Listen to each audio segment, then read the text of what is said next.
عطا کر دیتا؟ اے اللہ عمر کو مسلمان کر دے، اسلام کو عزت دے دے۔ سب حضور کو مانگ رہے ہیں، کریم نے دعا۔ آپ بھلا کس بندے کا ذکر کر رہے ہیں جو مرید مصطفیٰ نہیں مراد مصطفیٰ ہے؟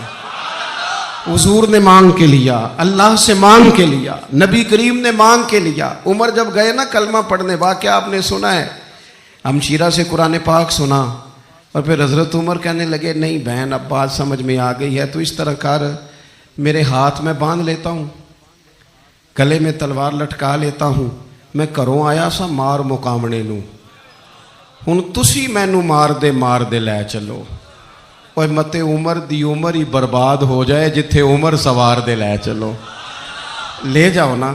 دار ارقم میں حضرت عمر کلمہ پڑھنے آ رہے ہیں، دروازے پہ حضرت امیر حمزہ کھڑے ہیں، شور پڑ گیا عمر آ گئے عمر آ گئے عمر آ گئے۔ حضرت امیر حمزہ کہنے لگے کیا ہوا اگر عمر آ گئے تو؟ اچھے ارادے سے آئے ہیں تو استقبال کریں گے، اور اگر کوئی ارادہ گڑبڑ ہے تو اگر وہ عمر ہے تو میں امیر حمزہ ہوں، آج پتہ چل جائے گا۔ آ گئے ہیں تو آنے دو۔ پیچھے حضور تشریف فرمائے، کریم بول پڑے، فرمایا حمزہ ذرا جلدی نہ کر، جلدی نہ کر۔ کیوں بھلا؟ گویا فطرت مسکرا کے کہہ رہی تھی حمزہ وہ کوئی آئے تو نہیں نا، انہیں تو بلایا گیا ہے، انہیں تو دعا مانگ کے بلایا گیا ہے، وہ تو بلائے گئے ہیں، تو کوئی آیا لے کے چلا گیا، کوئی عمر بھر بھی نہ پا سکا۔ میرے مولا تجھ سے گلہ نہیں، یہ تو اپنا اپنا نصیب ہے۔ یہ کچھ لوگ نا پسند نہیں آ جاتے، یہ کچھ لوگ پسند نہیں آ جاتے، قبول نہیں ہو جاتے، کچھ لوگوں کو مانگ نہیں لیا جاتا، کچھ کو رکھ نہیں لیا جاتا، کچھ لوگوں کو کہہ نہیں دیا جاتا تو نے جانا نہیں۔ وہ کسی نے کہا تھا عشق اجرت طلب نہ تھا ورنہ ہم تیرے در پہ نوکری کرتے۔ کچھ تو تڑپتے ہیں نا، تو کچھ کو کہا جاتا ہے یار تو آ جانا، تو رہ جانا۔ او حضرت عمر تو وہ ہیں جنہیں کریم نے اللہ سے مانگا ہے، اللہ سے مانگا ہے۔ اور پھر کبھی جو حضرت عمر کے بارے میں حضور نے کہا ہے نا، جو محبوب نے فرمایا ہے، حضور نے جو ان کے لیے فرمایا ہے، اس پر کبھی بندہ غور کرنا۔ حضور فرمانے لگے لوگوں سنو میں نے رات خواب دیکھی ہے، خواب میں نے دودھ پیا ہے۔ حضور سید عالم علیہ السلام فرمانے لگے، یہ صحیح حدیث میں موجود ہے بخاری میں، فرمایا میں نے اتنا پیا ہے دودھ، اتنا پیا ہے کہ میرے ناخنوں سے بھی نظر آنے لگا۔ حضور فرمانے لگے دودھ پھر بھی بچ گیا۔ حضور فرماتے ہیں پتہ میں نے وہ دودھ خواب میں کسے دیا ہے؟ یا رسول اللہ فرمائے عمر خطاب کو دیا ہے۔ یا رسول اللہ اگر آپ نے دودھ پیا ہے اور بچا ہوا عمر کو دیا ہے، خواب آپ نے سنائی ہے، تو حضور تعبیر بھی تو آپ نہیں بتانی ہے، تو یا رسول اللہ اس کی تعبیر کیا ہے؟ تو حضور فرمانے لگے اس کی تعبیر علم ہے، کہ عمر فاروق کو جس طرح اللہ نے مجھے علوم دیے، عمر کو بھی علم دیا، اس کی تعبیر علم ہے، اس کی تعبیر وہ نور معرفت ہے۔ یہ پتہ ہے دودھ اور علم کی آپس میں تشبیہ کیا ہے؟ ہمارے مفسرین فرماتے ہیں جس طرح دودھ جسمانی غذا ہے نا، علم روحانی غذا ہے۔ حضرت فاروق اعظم کا علم، فقاہت، سمجھداری، معاملہ فہمی، اصول پسندی، ان کے مزاج میں ٹھہراؤ، ثابت قدمی کیوں نہ ہو جب حضور اپنے ہاتھوں سے دودھ پلائیں اور کئی دفعہ پلائیں، ایسا کی تیری خیر تیرے میں کدے کی خیر، ایسی پلا کہ جس کا نشہ عمر بھر رہے۔ اور ایک صاحب کہنے لگے کہ پلا کے گرانا تو سب کو آتا ہے، مزہ تو تب ہے کہ گرتوں کو تھام لے ساکی۔ نبی پاک علیہ السلام نے فرمایا اس سے مراد علم ہے، فاروق اعظم کا علم۔ ایک دن پھر حضور بولے، فرمایا میں نے رات خواب دیکھی ہے۔ عزیز دوست آپ غور کریں بات پر، تو کیسی کھلی بات ہے، یعنی ساری دنیا کہتی ہے حضور کو خواب میں دیکھیں، یہ بخاری ہے۔ حضور فرمانے لگے میں نے خواب دیکھا ہے۔ یا رسول اللہ صلی اللہ علیہ وسلم کیا؟ فرمایا میں نے خواب دیکھا ہے، میں نے خواب میں دیکھا لوگوں نے قمیضیں پہنی ہوئی ہیں، کسی کی قمیض پیٹ تک ہے، کسی کی پیٹ سے بھی اوپر ہے۔ حضور فرماتے ہیں پھر میں نے خواب میں عمر کو دیکھا، عمر فاروق نے اتنی لمبی قمیض پہنی، اتنی لمبی قمیض پہنی کہ نیچے گھسٹ رہی تھی۔ حضور خواب سنا کے چپ کر گئے، یا رسول اللہ کرم نوازی کریں، تعبیر بھی تو بتائیں نا۔ تو رسول کریم نے فرمایا اس کی تعبیر دین ہے۔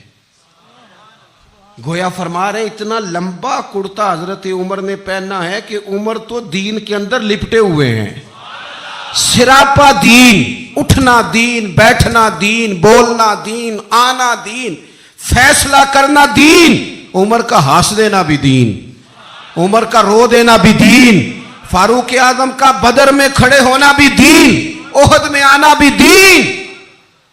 اور عمر تو دنیا سے جا رہے تھے، آخری وقت تھا، زخم لگا ہوا تھا، خون بہ رہا تھا، امت رو رہی تھی، دین نبی دا وانگ یتیمہ رووے تے کرلاوے، ان میں کتھوں لباں عمر بہادر جڑا مینو سینے لاوے۔ سب لوگ پریشان تھے، پر عمر سراپا دین ہے نا۔ عمر فاروق شدید علیل ہیں، خون بہ رہا ہے، سامنے سے ایک نوجوان گزرا تو اس کا تامد، اس کا پاجامہ، اس کی شلوار ٹخنوں سے ذرا نیچے تھی، تو حضرت عمر کہنے لگے پتر یہ اونچی کر لے، یہ میرے نبی کا طریقہ ہے۔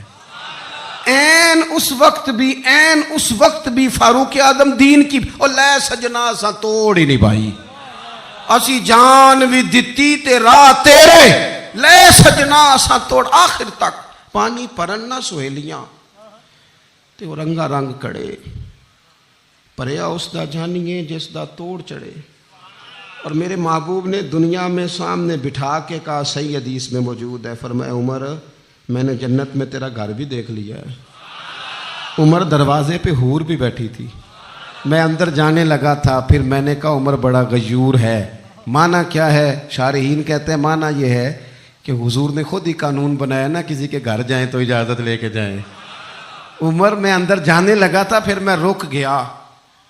عمر بات سن کے رو پڑے۔ میں نے بڑی تاریخ کی کتابوں میں پڑھا ہے کہ حضرت عمر بڑے مزاج کے سخت تھے، پر سجنوں میں نے نا درجنوں کتابوں میں یہ بھی پڑھا ہے کہ اتنا روتا بھی کوئی نہیں تھا جتنا عمر روتے تھے۔ چہرے پہ عاشق دا کام ہی رونا تونا، اے بنا رویوں نہیں جے منظوری، تے عاشق سدا ہی روندا رہندا ہے، پاویں وصل ہووے تے پاویں دوری۔ آنکھیں ہر وقت تر رہتی تھی، ہر وقت تر، دل تے بوجھ پوے جس ویلے تے پھر بوجھ اٹھاون اکھیاں۔ حضرت فاروق اعظم کی آنکھیں تر، رو پڑے، کہنے لگے یا رسول اللہ میں آپ پر غیرت کرتا؟ حضور عمر کو تو جو ملا ہے محبوب کے قدموں کے صدقے ملا ہے۔ حضرت فاروق اعظم کا مزاج، اور پھر حضور نے جو کہہ دیا نا، کچھ لوگ نا بات مانتے ہیں سونی کر کے نہیں مانتے۔ ایک ہوتا ہے حکم، ایک ہوتی ہے رضا، کبھی کبھی ان دونوں میں فرق بھی ہوتا ہے۔ استاد جی، حضرت صاحب میں جاؤں؟ جاؤ، یہ حکم ہے، لیکن تو محسوس تو کر، لگتا ہے کہ تجھے اجازت نہیں دینا چاہ رہے، تو دل بھی تو پڑھنا۔ اور میں پوچھ کے آیا جی، انہوں نے مینوں آپ آکھیا سی تو جا، اور تو نے سونگا نہیں نا، میرا پوچھا ہی ہے، تو نے محسوس ہی نہ کیا، تو لفظوں کے ہیر پھیر میں رہا، تو جملے اوپر نیچے کرتا رہا جیسے لوگ موبائل کرتے رہتے ہیں ہر وقت، اسی چکر میں پڑا رہا۔ تو نے دیکھا تو صحیح، غور ہی نہیں کیا کبھی نہ رضا میں اتر کر۔ جو لوگ رضا والے تھے وہ رضا پا لیتے تھے۔ سانو قید سجن دا گہنا ہے، وہ جنج رکھے اساں اونج رہنا ہے، پھر کے گلی گلی تباہ، ٹھوکرے سب کی کھائے کیوں، اور دل کو جو عقل دے خدا تو تیری گلی سے جائے کیوں۔ کیوں بندہ رضا سے ادھر ادھر ہو؟ طے کر لیتے ہیں کچھ لوگ، وہ ساری زندگی گزار دیتے ہیں دروازہ محبوب پہ۔ عمر نے گزار دی عمر، سارا وقت گزارا سیدنا فاروق اعظم، اپنی زندگی ادھر ادھر نہیں گزاری۔ من جو لیا، طے جو کر لیا، ایک در پھڑیے، پھر انہوں محکم پھڑیے، پھر اس دے ہی ہو کے مریے، پکڑ جو لی، طے جو کر لیا، پھر گزار دی عمر، ختم ہو گئی۔ دعا کرو جس کی کہیں لگ گئی ہے اس کی توڑ بھی چڑھ جائے، کوئی نہ سبب کوئی جے محبوب بلاوے ایک دم تے سر نو پیر بنائیے،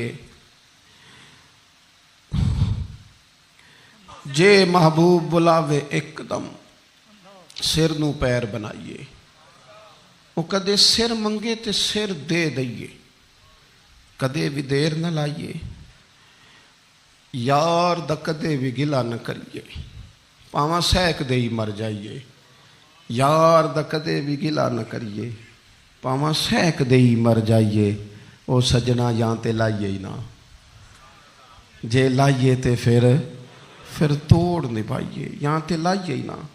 ایک دفعہ حضور کی زبان نور سے نکلا، ایک دفعہ صرف، کہ ایک اویسے کرنی ہے، یہ صحیح مسلم ہے، ایک دفعہ نکلا، ایک اویس کرنی ہے، کرن کی شاخ ہے مراد، اس شاخ سے تعلق رکھتے ہیں، باپ کا نام عامر ہے، اویس بن عامر کہلاتے ہیں، برس کے نشان تھے، یہ دیکھو یہ ساری نشانیاں حضور نے بتائیں، کتنی جگہ آپ نے سنا ہے حضور نے دیکھا نہیں انہیں، اور یارو کوئی ضروری تو نہیں نا کہ کوئی ظاہری طور پر ملے تو تب بھی پتہ چلتا ہے، محبوب کو پتہ ہے کون کہاں کہاں بیٹھ کے روتا ہے، لب واں ہیں آنکھیں بند ہیں پھیلی ہیں جھولیاں، کتنی مزے کی بھیک تیرے پاک در کی، کتنی مزے کی بھیک، ماہ مدینہ اپنی تجلی عطا کرے، یہ ڈھلتی چاندنی تو پہر دو پہر کی، او دیکھو نا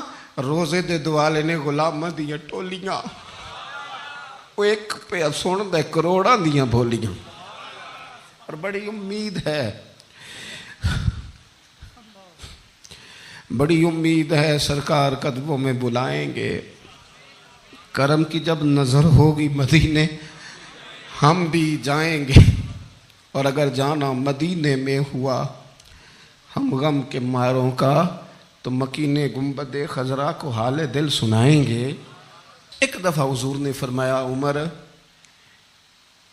ایک اویس بن عامر نام کا شخص ہے، کرن کا ہے، مراد ایک شاخ ہے قبیلے کی، اس سے تعلق رکھتا ہے، ماں کا بڑا فرما بردار ہے، یہ دیکھیں حضور غلاموں کی نشانیاں بتا رہے ہیں، غلاموں کی، بے خبر ہو جو غلاموں سے وہ آقا کیا ہے، اور بندہ مٹ جائے نہ آقا پہ تو وہ بندہ کیا ہے، فرمایا برس کے نشان ہے چہرے پہ، برس ہوا تھا وہ ٹھیک ہو گیا، درہم کے مطابق نشان ہوگا، ماں کا فرما بردار ہے، اور حضور نے فرمایا عمر اس بندے کی شان اتنی ہے کہ وہ اگر اللہ کو کوئی قسم دے دے تو رب پوری کر دیتا ہے،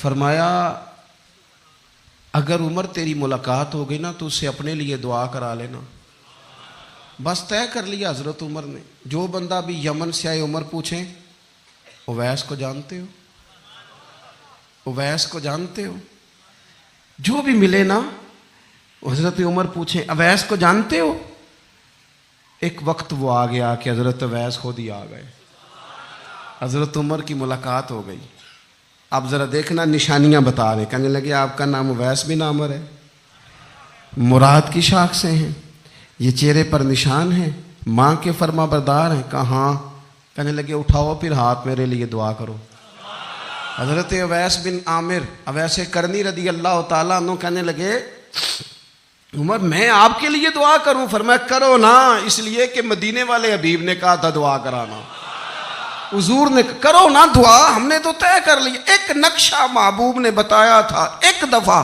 کہ وہاں سے آئے گا، ایک دفعہ وہ نقشہ بتایا تھا کہ وہ کرن کا یمن کا، ایک دفعہ کہا تھا وہ آئے گا، بس پھر میری عمر مدینے دے ٹبیاں دی تصویر بناؤندے ہی گزر گئی، ساری زندگی پوچھا اویس تو نہیں نام، پھر وہ مل گئے تو کہا دعا کرو، دعا کرائی، پھر حضرت فاروق اعظم رضی اللہ تعالیٰ عنہ حضرت اویس کرنی سے کہنے لگے آپ کہاں جانے کا ارادہ رکھتے ہیں، یہ سارا کچھ صحیح حدیث میں موجود ہے، تو حضرت اویس کرنی کہنے لگے میں کوفے جانے کا ارادہ رکھتا ہوں، کہا میں کوفے کے گورنر کے نام خط لکھ دوں کہ اویس آ رہا ہے، تو حضرت اویس کرنی کہنے لگے نا نا نا نا نا، ہمیں پروٹوکول نہیں چاہیے، میں نا سادہ رہنا پسند کرتا ہوں، اسی کسے دیکھو جو نہیں جے لگ دے، نہ کوئی ساڈا دردی، بس کونے میں پیچھے، ہم کوئی سٹیج کے شوقین لوگ ہیں، ہم کوئی نعروں کے شوقین لوگ ہیں، ہم کوئی تصویروں کے شوقین، ہم تو پیچھے بیٹھنا، بس کسی کو نظر آئے نہ آئے، عمر نے تو خود بتا دیا نا کہ مدینے والے کی نظر میں ہیں آپ نظر میں ہیں۔ مختصر سی میری کہانی ہے، یہ جو بھی ہے ان کی مہربانی ہے۔ جب ان کی نظر میں ہیں تو پھر کیمرے کی نظر میں آئیں چاہے۔ حضرت اویس کہنے لگے ضرورت کوئی نہیں، میں پیچھے رہنا پسند کرتا ہوں۔ تو حضرت عمر نے کوفے بھیج دیا۔ ایک بڑا رئیس آیا حضرت عمر سے ملنے کوفے کا، تو جناب عمر فرمانے لگے اویس کرنی کو جانتے ہو؟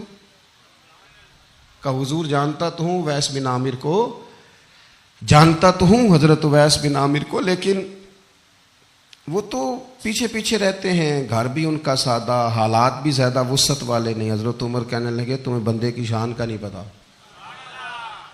وہ بندہ حج کرنے آیا ہوا تھا مکے، حضرت عمر سے ملے، کوفے کے رئیس تھے، تو حضرت عمر کہنے لگے واپس جانا تو اس سے دعا کرانا۔ یہ رئیس واپس گئے، حضرت اویس سے ملاقات ہوئی رضی اللہ تعالیٰ عنہ، تو کہنے لگے میرے لیے دعا کریں۔ وہ کہنے لگے آپ حج کر کے آئے ہیں، آپ دعا کریں۔ کہ نہیں آپ کریں۔ کہنے لگے آپ حج کر کے آئے ہیں، آپ کریں۔ کہنے لگے نہیں آپ کریں۔ تو حضرت اویس سمجھ گئے، کہنے لگے عمر سے مل کے آئے ہیں، عمر سے مل کے آئے ہو۔ نعرہ تکبیر۔ دو ایک باتیں صرف حضرت عمر کی اور عرض کرنی ہے۔ دنیا جو ہوتی ہے نا، دنیا انسان کے پاس آئے کوئی حرج نہیں، لیکن اگر بندے کا دنیا سے عشق ہو جائے تو یہ بڑا خوفناک ہے۔ حضرت فاروق اعظم رضی اللہ تعالیٰ عنہ نے جب دیکھ لیا نا رب کی معرفت کا جلوہ، جب حضور کے انوار و تجلیات دیکھ لیے، جب رسول کائنات علیہ السلام کے حسن کے جلوے دیکھ لیے، تو پھر دوبارہ دنیا کی دولت پر ان کا دل کبھی نہیں آیا، کبھی نہیں آیا۔ سب سے بڑی بات یہ تھی کہ انہیں دنیا داری سے کوئی دلچسپی نہیں تھی۔ خطبہ دے رہے ہیں تو یہاں پہ مند لگے ہوئے ہیں، عید کی نماز پڑھنے حضرت عمر جا رہے ہیں، عید کی نماز پڑھنے تو پیروں میں جوتا کوئی نہیں۔ حضرت فاروق اعظم حج کرنے کے لیے تشریف لے گئے تو بادشاہوں کے پروٹوکول نہیں ہوتے، آج بھی حج کے موقع پر وی آئی پیز کے لیے علیحدہ بندوبست نہیں ہوتا، لیکن مشرق سے مغرب تک جس بندے کی حکومت ہے، صحابہ کہتے ہیں وہ ہمارے ساتھ گئے تو اپنے پاس ایک اضافی چادر اور لے گئے، رستے میں سفر کرتے تھے تو صرف کسی درخت کی ٹہنی پر ڈال کے چھاؤں کر لیتے تھے، کئی دفعہ زمین پہ کچھ بچھاتے تھے، کئی دفعہ کچھ بھی نہیں بچھاتے تھے، اس لیے کہ ادھر پھر توجہ ہوتی نہیں نا، توجہ ادھر ہو جاتی ہے، توجہ ادھر ہو جاتی ہے۔ اب میری نگاہوں میں جچتا نہیں کیونکہ جیسے میرے محبوب ہیں ایسا۔ حضرت سیدنا سعد بن ابی وقاص رضی اللہ تعالیٰ عنہ کا چمکتا دمکتا فرمان مصنف ابن ابی شیبہ میں موجود ہے۔ حضرت سعد بن ابی وقاص رضی اللہ تعالیٰ عنہ فرمانے لگے عمر کوئی ہم سے پہلے نہیں اسلام لائے، لیکن درجہ زیادہ لے گئے۔ فرمانے لگے تمہیں پتہ ہے عمر درجہ کیسے زیادہ لے گئے؟ اس لیے کہ عمر کو دنیا داری میں کوئی رغبت ہی نہیں تھی، انہوں نے اپنا دل ہر طرف سے توڑ کے رب رسول کے ساتھ جوڑ لیا، کوئی دلچسپی نہیں تھی، کوئی معاملہ ہی نہیں تھا۔ ہم نا بہت زیادہ دنیا داری کرتے ہیں، ہر وقت مادہ پرستی کی باتیں کرتے ہیں، دولت الا ماشاءاللہ مذہبی لوگوں کو بھی اپنے گرویدہ کر لیتی ہے، ساتھ اپنے ملا لیتی ہے۔ دوسری بات حضرت فاروق اعظم میں جو بہت اہم تھی، بس میں بات ختم کر رہا ہوں، آپ توجہ کریں۔ فاروق اعظم رضی اللہ تعالیٰ عنہ نا اپنا احتساب بڑا کرتے تھے، ہم نے ساری زندگی نکال دی ہے لوگوں کا احتساب کرنے میں، لوگوں کا حساب کیا، اپنا کبھی نہیں کیا۔ ہم نا اپنے تئی تو ہم یہ کہتے ہیں کہ منو تو یاد نہیں کبھی کسی نہ کوئی زیادتی کیتی ہوگی، میں تو بندہ ہی بڑا اچھا ہوں جی، او جی آپ کو پتہ ہی نہیں جی بڑی اللہ کی کرم نوازی ہے جی، فلانی نیکی بھی میرے کھاتے، فلانی نیکی۔ بلکہ ہم جب لوگوں پر تبصرہ کرتے ہیں تو اس کا مطلب بھی یہ ہوتا ہے کہ دوسروں کی نفی کی جائے اور اپنا اس بات کیا جائے۔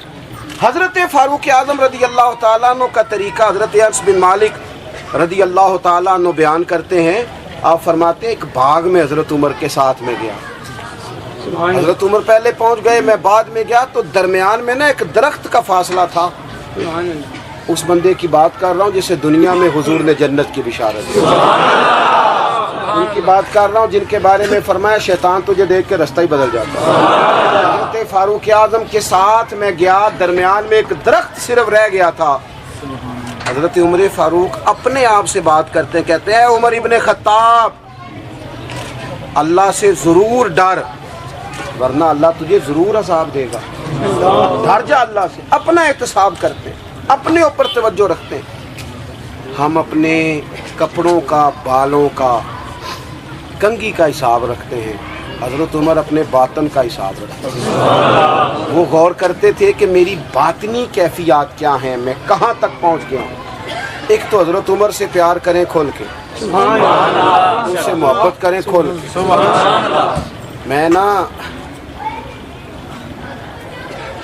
میں آپ سے عرض کروں, میں جناب فاروق اعظم رضی اللہ تعالیٰ عنہ کو جب پڑھتا ہوں نا, ان کی باتیں دیکھتا ہوں تو اندر دیوانگی پیدا ہو جائے.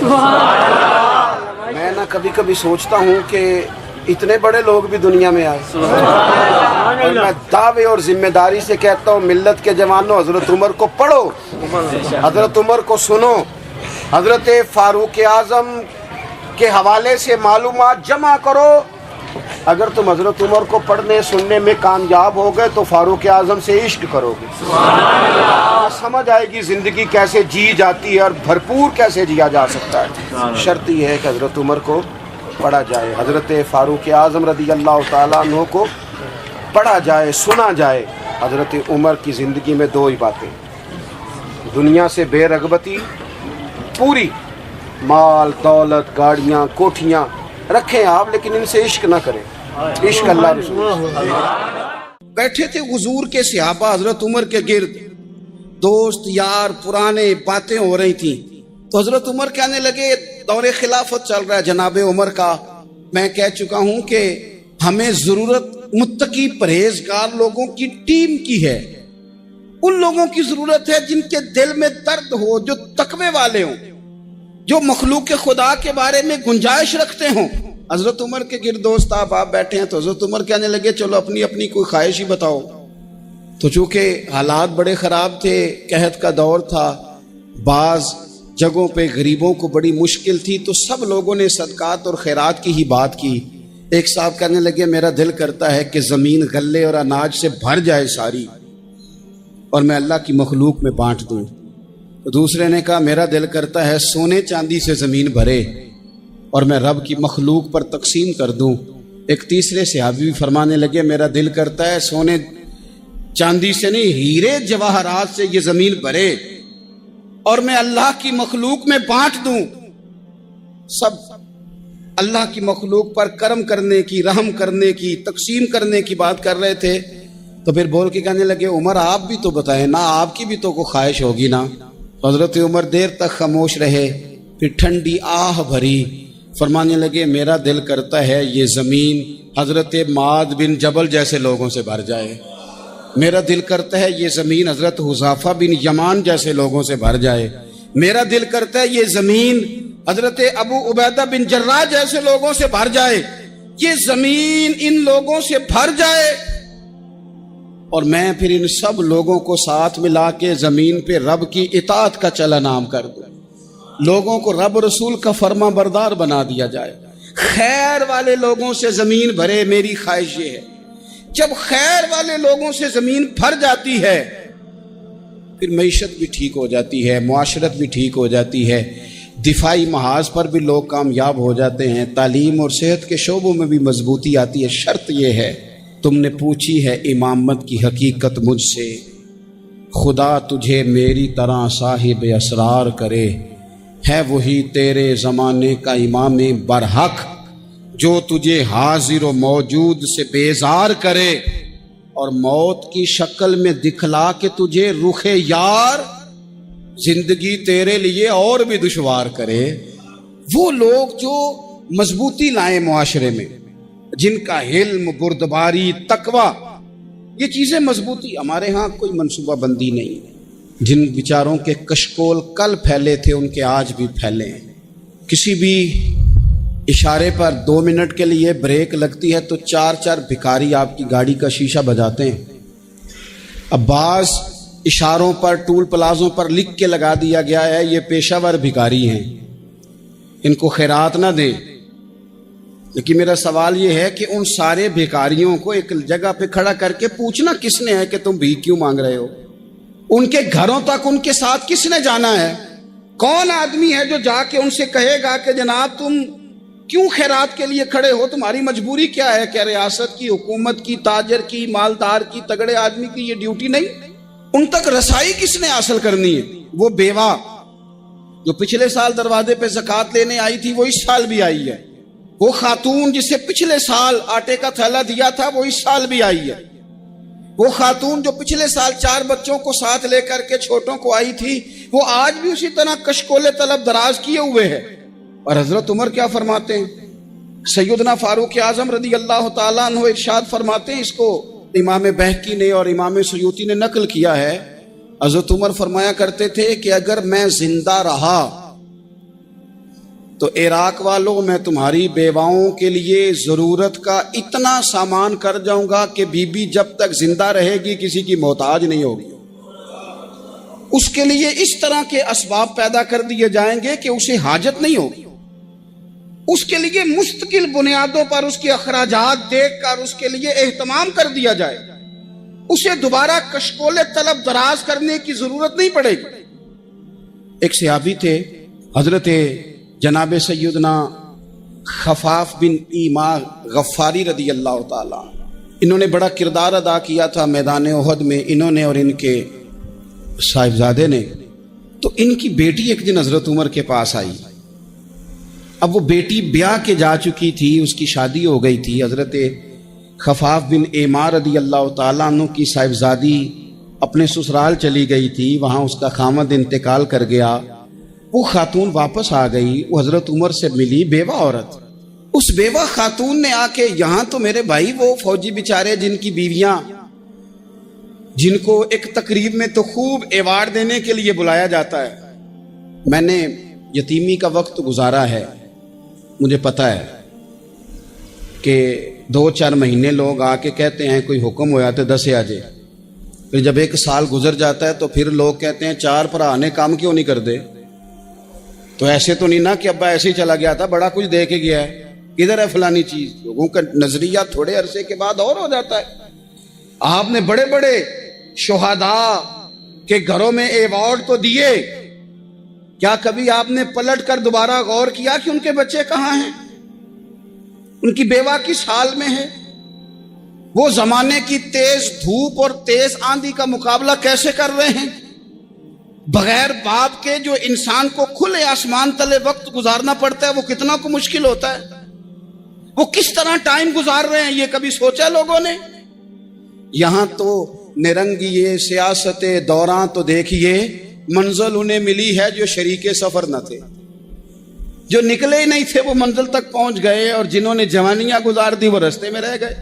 حضرت خفاف بن ایما کی صاحبزادی بیوہ ہو کے آ گئی، بچے ساتھ تھے. سرے راہ جناب عمر سے ملی اور مل کے کہنے لگی حضور میں اس صحابی کی بیٹی ہوں جنہوں نے احد والے دن اپنے بیٹے کے ساتھ مل کے محاصرہ کیا تھا. بچے میرے یتیم ہو گئے ہیں، میں بیوہ ہوں. حضرت فاروق اعظم رضی اللہ تعالیٰ عنہ نے فہرست نہیں مانگی، خرچے کی ڈیٹیل نہیں مانگی، تم آنا فلانے سے ملنا، پرسوں 9 بجے آ جانا دفتر، یہ کوئی بات نہیں کی. حضرت عمر غور سے کھڑے اس بیٹی کی بات سنی. چھم چھم سیدنا فاروق کی آنکھوں سے آنسو گرے، دوڑ کے گھر گئے، ایک اونٹ نکالا، وہاں سے مال غنیمت کا مال کے بھر کے 2 بوریاں، اور بوریوں میں کیا تھا؟ چاندی بھی تھی، نقدی پیسے بھی تھے، کچھ ضرورت کا سامان بھی تھا، غلہ بھی تھا. 2 بوریاں بھر کے اونٹ پہ رکھ کے خود لگام اس بیٹی کے ہاتھ میں تھما کے کا پتر سامان بھی تیرا ہے، اونٹ بھی تیرا ہے. اور یہ نہ سمجھنا یہی کچھ تجھے دیا ہے، جب یہ ختم ہوگا تو رب تیرے لیے اور بندوبست فرمائے گا. کیا مانا؟ کہ ڈیوٹیاں لگا دی گئی ہیں، ہمیں پتہ ہے یہ سامان کب تک ختم ہو جائے گا، پیسے کب تک ختم ہو جائیں گے، تیرے لیے میں نے نئے حکم بھی جاری کر دیے ہیں. ایک شخص نے کہا حضور ایک بیوہ کو آپ نے کچھ زیادہ ہی نہیں دے دیا؟ یہاں لوگ سیاسی تقسیم نہیں کرتے، تھوڑا کام والے کو دے دو، تھوڑا چوکیدار کو دے دو، تھوڑا گلی محلے میں دے دو، تھوڑا رشتہ داروں میں دے دو، سب ہمارے احسان کے نیچے رہیں گے. کہا ایک ہی خاتون کو آپ نے اتنا نہیں دے دیا؟ تو حضرت عمر ناراض ہو گئے، فرمانے لگے تجھے تیری مار ہوئے، میری نظروں میں آج بھی وہ جلوہ موجود ہے جب اس کا باپ اور بھائی میدان احد میں کافروں کے خلاف لڑائی کر رہے تھے، آج تک میری نظر میں موجود ہے۔ تو کہتا ہے میں نے زیادہ دے دیا۔ اولاد کسے نہیں پیاری ہوتی؟ بچوں کو دیکھ دیکھ کے بندہ کلیجہ ٹھنڈا کرتا ہے، اولاد کو دیکھ دیکھ کے آنکھوں کو سکون ہوتا ہے، انسان کی طبیعت شاش بشاش ہوتی ہے۔ حضرت عمر وظیفہ لگانے لگے تو حضور کے گھر میں خدمت کرنے والے حضرت اسامہ بن زید کا وظیفہ ڈبل لگایا اور اپنے بیٹے عبداللہ ابن عمر کا وظیفہ سنگل لگایا۔ تو حضرت اسامہ بن زید کہنے لگے ابا جی میں نے تو ہجرت بھی کی، جہاد بھی کیا، اسامہ تو ان دنوں بچے تھے۔ تو حضرت سیدنا عمر فاروق جواب میں کہنے لگے پتر، اسامہ کے والد زید نے بھی حضور کے گھر میں نوکری کی، اسامہ بھی نوکری کر رہا ہے۔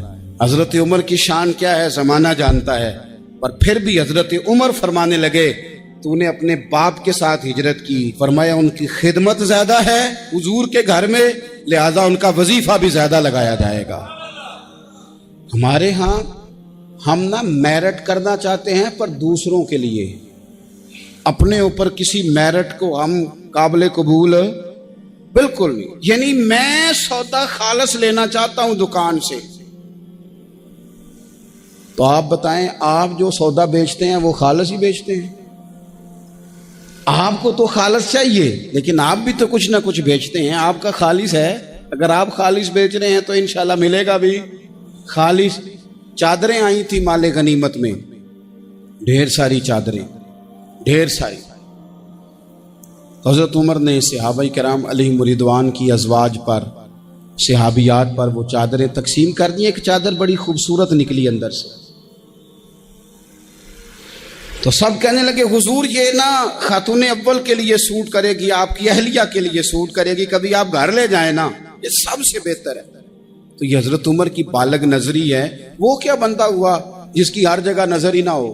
حضرت سیدنا عمر فاروق رضی اللہ تعالیٰ عنہ کہا جناب یہ چادر بڑی حسین ہے، آپ کے گھر والوں پہ جچے گی۔ تو حضرت عمر فرمانے لگے نہیں، ایک صحابیہ ہیں حضرت ام سلیت رضی اللہ تعالیٰ عنہ، انہیں بلاؤ، یہ چادر انہیں دوں گا۔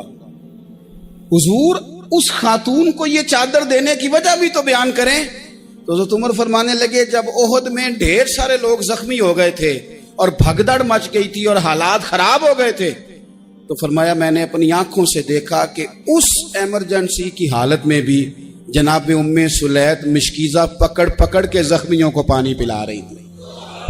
اس خاتون کی خدمات ہیں امت کے لیے، اس نے ڈیوٹی کی ہے صحابہ کے لیے، لہذا اس عورت کا زیادہ حق بنتا ہے کہ اس کو یہ اعزاز دیا جائے۔ میرٹ کی بنیاد پر تقسیم ہوگی، رشتہ داری کی بنیاد پر، تعلق کی بنیاد پر نہیں ہوگی۔ اس کا حق زیادہ بنتا ہے، اس کا درجہ زیادہ بنتا ہے، خدمات زیادہ ہیں، اس نے اپنی ڈیوٹی زیادہ اچھے طریقے سے سر انجام دی ہے۔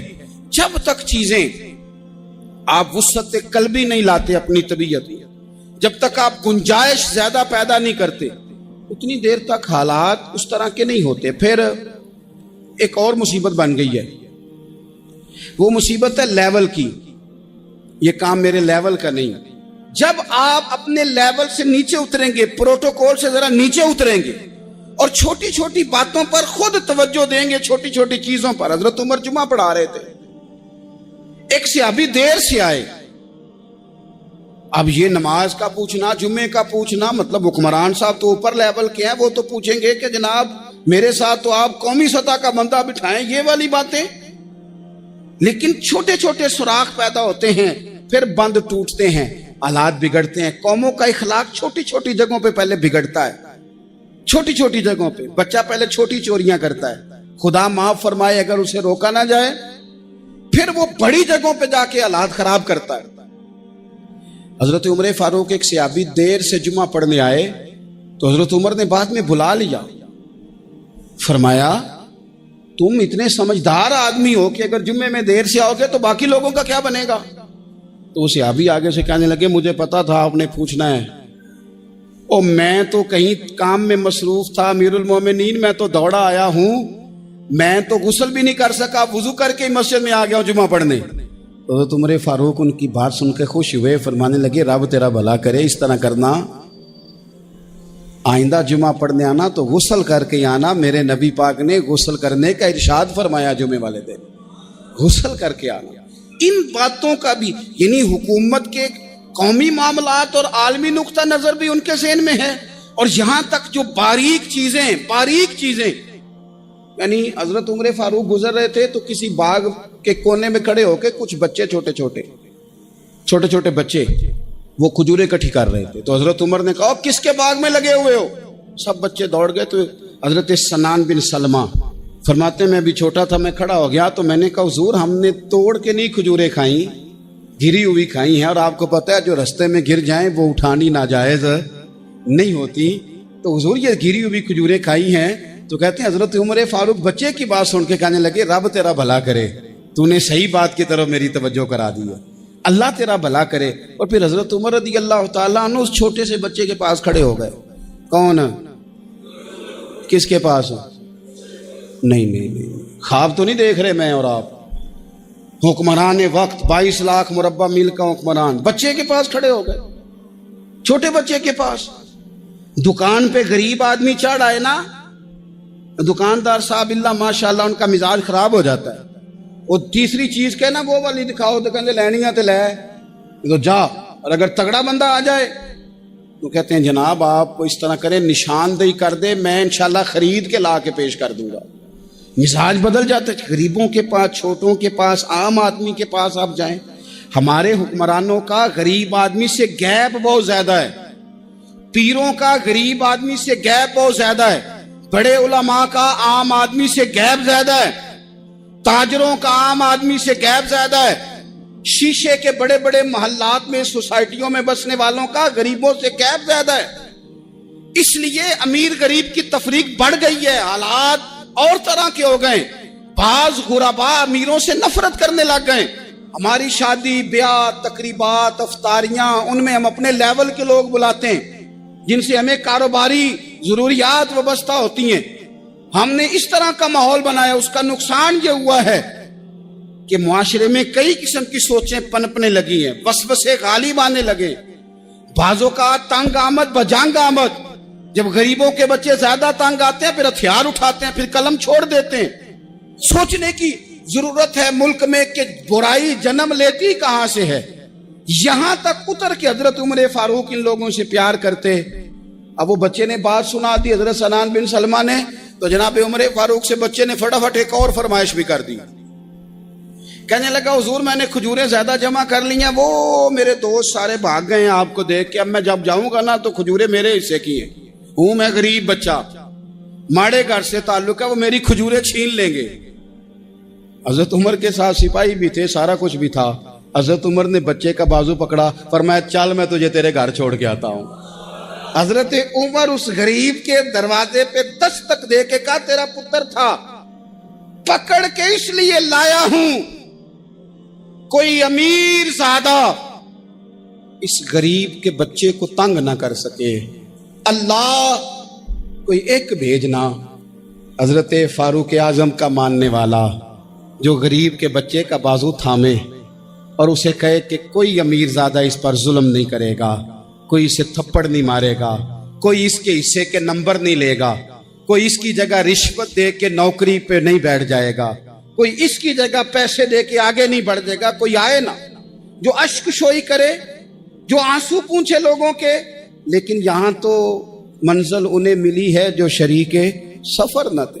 میرے عزیزو, اس نہج پر دین نے ہمیں اسباق پڑھائے, اس نہج پر. حضرت عمر چھوٹی چیزوں کا, مسجد نبوی شریف میں آپ نے دیکھا دو لوگ اونچی آواز میں بات کر رہے ہیں, تو حضرت عمر نے فرمایا انہیں بلا کے لاؤ. بلا کے لایا, فرمایا تمہیں پتہ نہیں یہ حضور کی مسجد ہے؟ لا ترفعوا اصواتکم فوق صوت النبی, اے پائے نظر ہوش میں آ, یہ کوہ نبی ہے. آنکھوں سے بھی چلنا یہاں بے ادبی ہے. پتہ نہیں وہاں سارے نعرے غلط ہیں, کسی کے مرد آباد کا نعرہ ہو تو وہ بھی غلط, اور کسی کے زندہ باد کا نعرہ ہو تو وہ بھی غلط. وہاں ایک کی نعرہ صرف اچھا لگتا ہے, وہ کیا ہے؟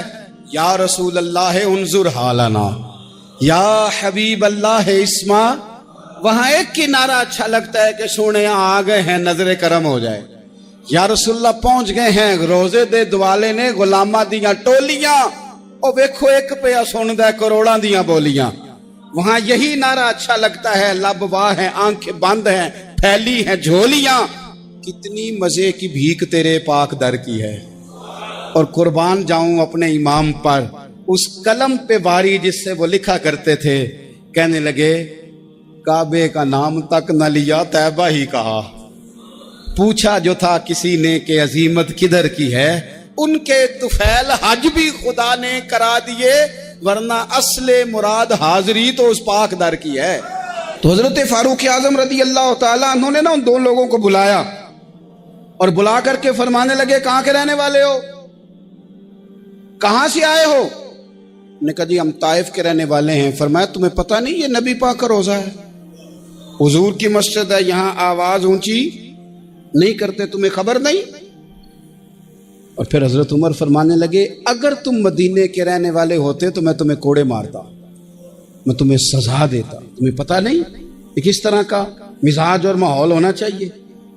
تو حضرت فاروق اعظم رضی اللہ تعالیٰ عنہ کی جو خدمات ہیں، آپ کا جو آپ تو بازاروں میں جب جاتے تھے نا تو فرماتے تھے ہمارے بازار میں صرف وہ بندہ آ کے کام کرے جو دین کا علم جانتا ہے، جسے تجارت کے اصول پتہ ہیں وہ آئے، دوسرے کو بیٹھنے نہیں دیتے تھے۔ اپنے مزاج کے لحاظ سے، اپنی طبیعت کے لحاظ سے مخلوق کے لیے دلوں میں نرمی رکھتے تھے، مزاج میں نرمی۔ ایک بات آپ نے کئی دفعہ سنی ہوگی، میرا بڑا دل کرتا ہے پھر سے اس کو دہراؤں، میں نے اسے سینکڑوں بار پڑھا ہے۔ جب طبیعت پوری بے چین ہوتی ہے اور اپنی ذمہ داریوں کا احساس کرنے کو دل کرتا ہے نا، تو پھر خیال آتا ہے کہ ہم بھی پڑھیں ذرا ان چیزوں کو، بار بار پڑھتا ہوں تاکہ احساس ذمہ داری پیدا ہو۔ آپ کے غلام اسلم فرماتے ہیں رات کو میں اور جناب عمر نکلے تھے تو ایک مکان میں ہم نے دیکھا کہ ایک عورت نے نا، اس کے بچے بار بار شور کر رہے ہیں اور وہ کچھ پکا رہی ہے، آواز آ رہی ہے۔ تو حضرت عمر نے دروازے پہ دستک دی، کون ہے دروازے پہ؟ کہا میں ایک غلام ہوں۔ حضرت عمر کہتے ہیں غلام ہوں، بہن کیا مسئلہ ہے، بچے کیوں رو رہے ہیں؟ تو بی بی کہنے لگی تمہیں کیوں بتاؤں، جاؤ نا اپنا کام کرو۔ حضرت عمر نے اصرار کیا تو تلخ لہجے میں، جس سے غصہ نہیں کر جاتے حکمران، councillor, chairman, M P M N A, ناراض نہیں ہو جاتے، اس تلخ لہجے میں بی بی کہنے لگی دعا کرو اللہ میرے اور عمر کے درمیان قیامت میں فیصلہ کرے۔ کیسا حکمران ہے کہ اس کی حکومت میں میرے بچے بھوکے سوتے ہیں، یہ میں نے پانی میں روڑے ڈال کے چڑھائے ہیں، لیکن یہ پیٹ کی بھوک یہ بڑی ڈڈی ہوتی ہے، یہ نیند بھی نہیں آنے دیتی، خیال تھا رو دو کے سو جائیں گے پر سو بھی نہیں رہے۔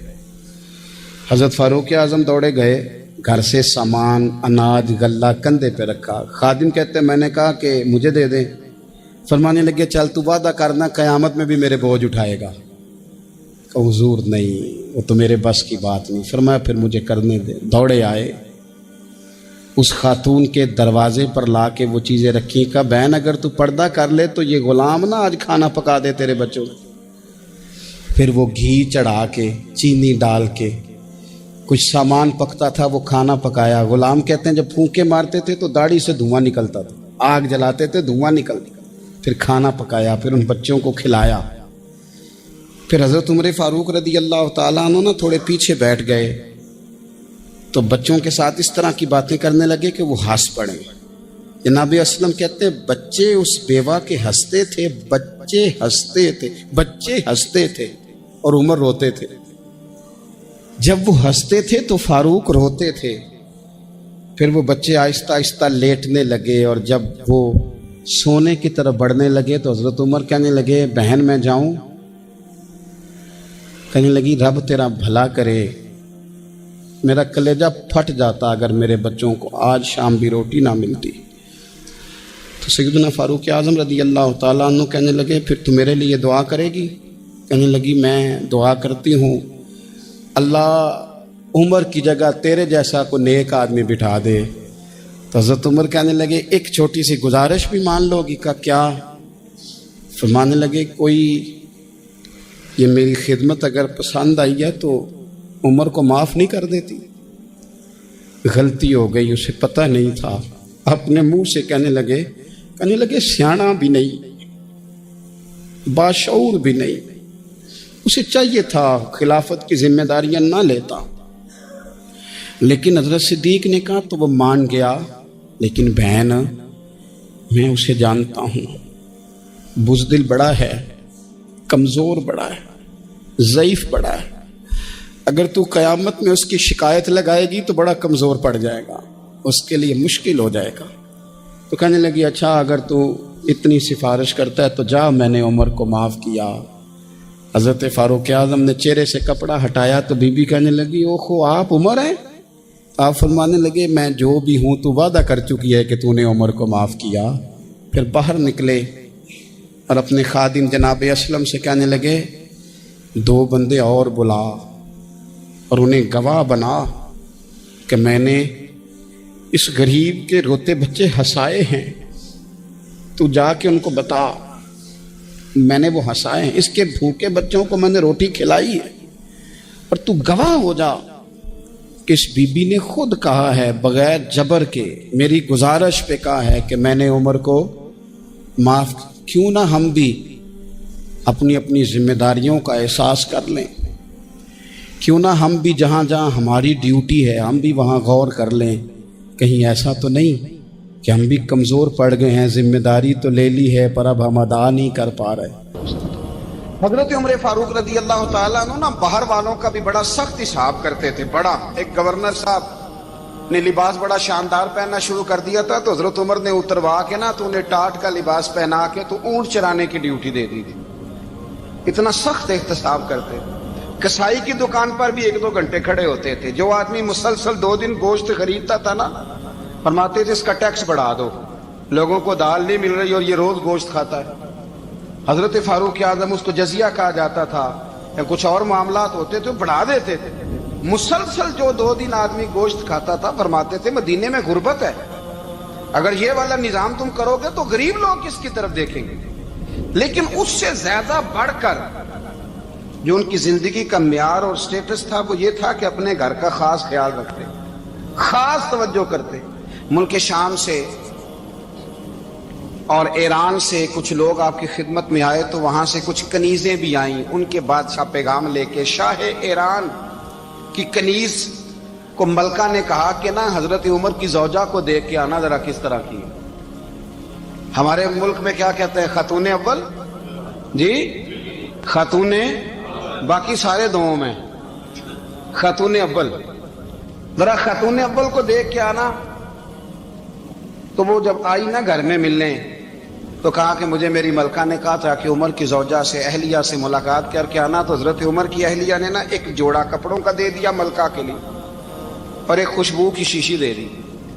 اب جب وہ تحفے وہاں گئے تو اس ملکہ نے نا کچھ سونے کا سامان بھیجا، کچھ زیورات بھیجے، کچھ تحائف بھیجے۔ جب حضرت عمر کے گھر آئے نا وہ خادم لے کے آیا، اس نے کہا جی آپ کی اہلیہ نے تحفے بھیجے تھے، تو جواب میں شاہ ایران کی بیوی نے یہاں جس ملک کا وہ سفیر تھا انہوں نے بھی یہ بھیجے۔ تو حضرت عمر فاروق نا وہ تحفے لے کے گھر گئے تو جا کے کہنے لگے اپنی اہلیہ سے یہ تو کب سے تحفے تحائف بھیجنے لگ گئی ہے، یہ کب سے نظام شروع ہو گیا؟ تو کہ حضور تحفہ دینا لینا تو ٹھیک ہے، سنت ہے، محبت بڑھتی ہے، تو یہ کوئی قباحت نہیں، اور میں نے اپنی ذاتی استعمال کے لیے جو چیزیں رکھی تھی وہ میں نے دی ہیں۔ تو حضرت عمر فاروق رضی اللہ تعالیٰ عنہ فرمانے لگے ہم نے کسی ملک کے ساتھ اور اس کے بادشاہ کے ساتھ ذاتی تعلق نہیں بنانا، تعلق جو بھی بنے گا رسول اللہ کے دین کی برکت سے بنے گا، ذاتی رشتے نہیں ہم نے قائم کرنے۔ ذاتی آپ کے ملک کی جو ایئر لائن جس کا ہر سال خسارے کا ڈنڈورا پیٹا جاتا ہے نا، وہ ہمارے بادشاہ صاحب اور صدر صاحب اگر غیر ملکیوں کو گھوڑا کبھی بھیجنا ہو نا، گھوڑا تو پورا ایک جہاز گھوڑا لے کے تحفے میں جاتا ہے، پورا جہاز غریب قوم کا یہ سرمایہ، اور قوم بڑی بادشاہ ہے، لائنوں میں لگ کے ووٹ دیتی ہے۔ 2 کام ہمیشہ لائن میں لگ کے کرنے، ایک بل لائن میں لگ کے جمع کرانا ہے اور ایک ووٹ لائن میں لگ کے، تاکہ پھر پورے 5 سال لائن میں ہی لگے رہیں۔ مرضی سے آپ ووٹ دینا پر جو بات درست ہے اس کو سنو۔ حضرت عمر فاروق رضی اللہ تعالیٰ عنہ نے اپنی اہلیہ سے پوچھا کتنے کا تھا وہ تیرا جوڑا؟ اور خوشبو کی شیشی، انہوں نے کہا 3 دینار کی. فرمایا یہ 3 دینار تیرے اور باقی جو تحفے آئے ہیں وہ تو خود کہہ، چونکہ اس نے تیرے نام بھیجے ہیں. تو کہہ کہ میں مال غنیمت میں دیتی ہوں، تو کہہ میں مسلمانوں کو کہہ. تو زوجہ ہنس پڑی، کہنے لگی میں نام بھی کہوں تو مجھے کہنا تو پڑے گا ہی، کہنا تو میں نے ہے ہی، کیونکہ سامنے عمر فاروق ہیں، لہذا فرمایا کہہ دیتی ہوں میں نے دیا خزانے کو. حضرت عمر نے جمع کرا لیا. میں یہ کیا بات ہے، میرے گھر والے جو مرضی کریں، ان کا معیار زندگی جس طرح کا مرضی ہو. اور حضرت عمر ایک جملہ کہا کرتے تھے، اللہ کرے کہ یہ باتیں اس دور حاضر میں ہماری سمجھ میں آئیں. حضرت عمر فاروق رضی اللہ تعالیٰ عنہ اپنے بچوں کو فرمایا کرتے تھے کہ بہت آدمی کو بھوک لگی ہو نا، اور پھر اس کی پسند کا کھانا پکا ہو تو اتنے شوق سے وہ اس کھانے کو دیکھتا ہے نا، فرمایا اس طرح پوری قوم اپنے بادشاہوں کے خاندان کو دیکھتی ہے، اس تیزی کے ساتھ دیکھتے ہیں کہ ان کے گھر میں کیا ہو رہا ہے، ان کا معیار زندگی کیا ہے، ان کا سٹیٹس کیا ہے. سیدنا فاروق اعظم رضی اللہ تعالیٰ عنہ نے اپنے گھر کے اندر اپنے بچوں، آپ کے بچے دونوں کاروبار کے لیے مصر گئے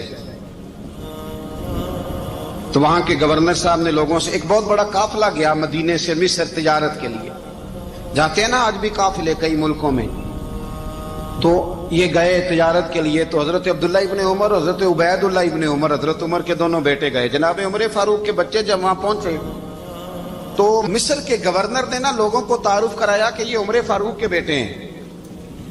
یہ حضرت یہ چودھری کے بیٹے کو کون بتاتا ہے کہ تو چودھری کا بیٹا ہے؟ باہر والے بتاتے ہیں، گھر والے جی. اور سیٹھ صاحب کے بیٹے کو کون بتاتا ہے کہ تو سیٹھ صاحب کا بیٹا ہے؟ اور مالک کو کون بتاتا ہے کہ تو مالک کا بیٹا ہے اور یہ کرایہ دار ہے؟ یہ کون بتاتا ہے؟ یہ سوچ ہم دیتے ہیں بچوں کو. چودھری اور کمی کی سوچ، امیر اور غریب کی سوچ، مالک اور کرایہ دار کی سوچ، گھر کے مالک کی اور کام کرنے والے کی سوچ، یہ ہم دیتے ہیں. یاد رکھنا یہ ہم دیتے ہیں، یہ ہمارا مزاج ہے، یہ باہر سے نہیں آتی. تو کوئی شہزادہ ہے، تو سیٹھ ہے، تو نواب ہے، یہ سوچ باہر سے نہیں آتی. یہ اماں سوچ دیتی ہے، اماں، یہ ابا سوچ دیتا ہے. اور پھر جب تباہی اترتی ہے تو اس کے ذمہ دار بھی باہر والے نہیں ہوتے، گھر والے ہوتے ہیں. گھر والے، ہمارے بچوں کی طبیعتوں پر زیادہ نقش باہر والوں کا نہیں ہوتا، گھر والوں کا ہوتا ہے. یاد رکھیے گا. حضرت عمر فاروق رضی اللہ، بچے ہیں، شہزادے ہیں، وہ کاروبار کرنے گئے اور وہاں لوگوں نے بتایا گورنر صاحب نے کہ یہ فاروق اعظم کے بچے، امیر المومنین کے. لوگوں نے ان سے زیادہ مال خریدا، تجارت میں زیادہ نفع ہوا. ظاہر ہے کہ وہ آپ کے جو اللہ خیر کرے حکمران ہیں، ان کے کاروبار کتنے ملکوں میں ہیں، کس بنیاد پر ہیں؟ وہ صرف اس بنیاد پر کہ وہ حکمران رہے، ان کے لیے آسان تھا بڑے لوگوں سے تعلقات بنانا. حضرت عمر فاروق رضی اللہ تعالیٰ عنہ کے بچے ڈھیروں مال کما کے جب واپس آئے نا، تو حضرت عمر سے آ کے بچوں نے بطور محبت کا، ابا جی اللہ نے بڑا ہی فضل کیا ہے، بڑا مال کمایا الحمدللہ، یہ دیکھیں کتنا نوازا ہے. تو حضرت عمر کہنے لگے سارے قافلے نے اتنا ہی کمایا ہے، سارے قافلے نے اتنا ہی کمایا ہے؟ تو حضور نہیں، سارے قافلے نے اتنا نہیں کمایا، سب کو اتنا نہیں ملا. وہ تو وہاں گورنر صاحب نے لوگوں کو تعارف کرایا تھا کہ یہ عمر کے بچے ہیں، تو لوگوں نے پھر ہم سے بڑا ہی خریدا. تو حضرت عمر فرمانے لگے ٹھیک ہو گیا، میں بات سمجھ گیا ہوں، اس طرح کرو جو تمہاری اصل زر تھی نا، جو راز تھی، وہ رکھ لو اور باقی سارا مال مال خزانہ میں جمع کرا دو. اس لیے کہ یہ تم نے تجارت نہیں کی، یہ تم نے اپنے باپ کا نام بیچا ہے، یہ تم نے امیر المومنین کے بیٹے ہونے کا فائدہ اٹھایا ہے. فرمایا یہ تمہارا نہیں حق، یہ مسلمانوں کا ہے، اس لیے کہ یہ مال تم نے محنت سے نہیں کمایا، یہ باپ کی کرسی کا فائدہ اٹھایا ہے. اور فرمایا اگر تم نے مال جمع نہ کرایا تو میں مال بھی لے لوں گا زبردستی اور کوڑے بھی ماروں گا، ڈبل سزا دوں گا. مرضی سے جمع کراؤ گے تو کوڑوں سے بچ جاؤ گے.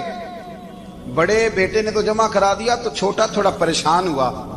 تو حضرت عبداللہ ابن عمر چھوٹے کا ماتھا چوم کے کہنے لگے بیٹے چپ کر کے جمع کرا، یہاں بھی فخر کر کے ہم عمر کے بیٹے ہیں اور قیامت میں بھی فخر کریں گے کہ ہم فاروق اعظم کے بیٹے ہیں. یہاں بھی ناز کریں گے اور وہاں بھی ناز کریں گے کہ عمر کے بچے ہیں. ہمارے باپ نے خود بھی حلال ہی کھایا ہے اور جب ہماری کمانے کی باری آئی ہے تو ہمیں حکم بھی حلال کھانے کا دیا. بھائی ہمارا مزاج نہیں. بچہ جب لے کے آتا ہے 2 لاکھ روپیہ تو کبھی پوچھے کہاں سے آیا ہے؟ جب وہ پہلے دن غلط دوستوں کے پاس جا کے بیٹھتا ہے تو کبھی نکالا ہے گھر سے اسے؟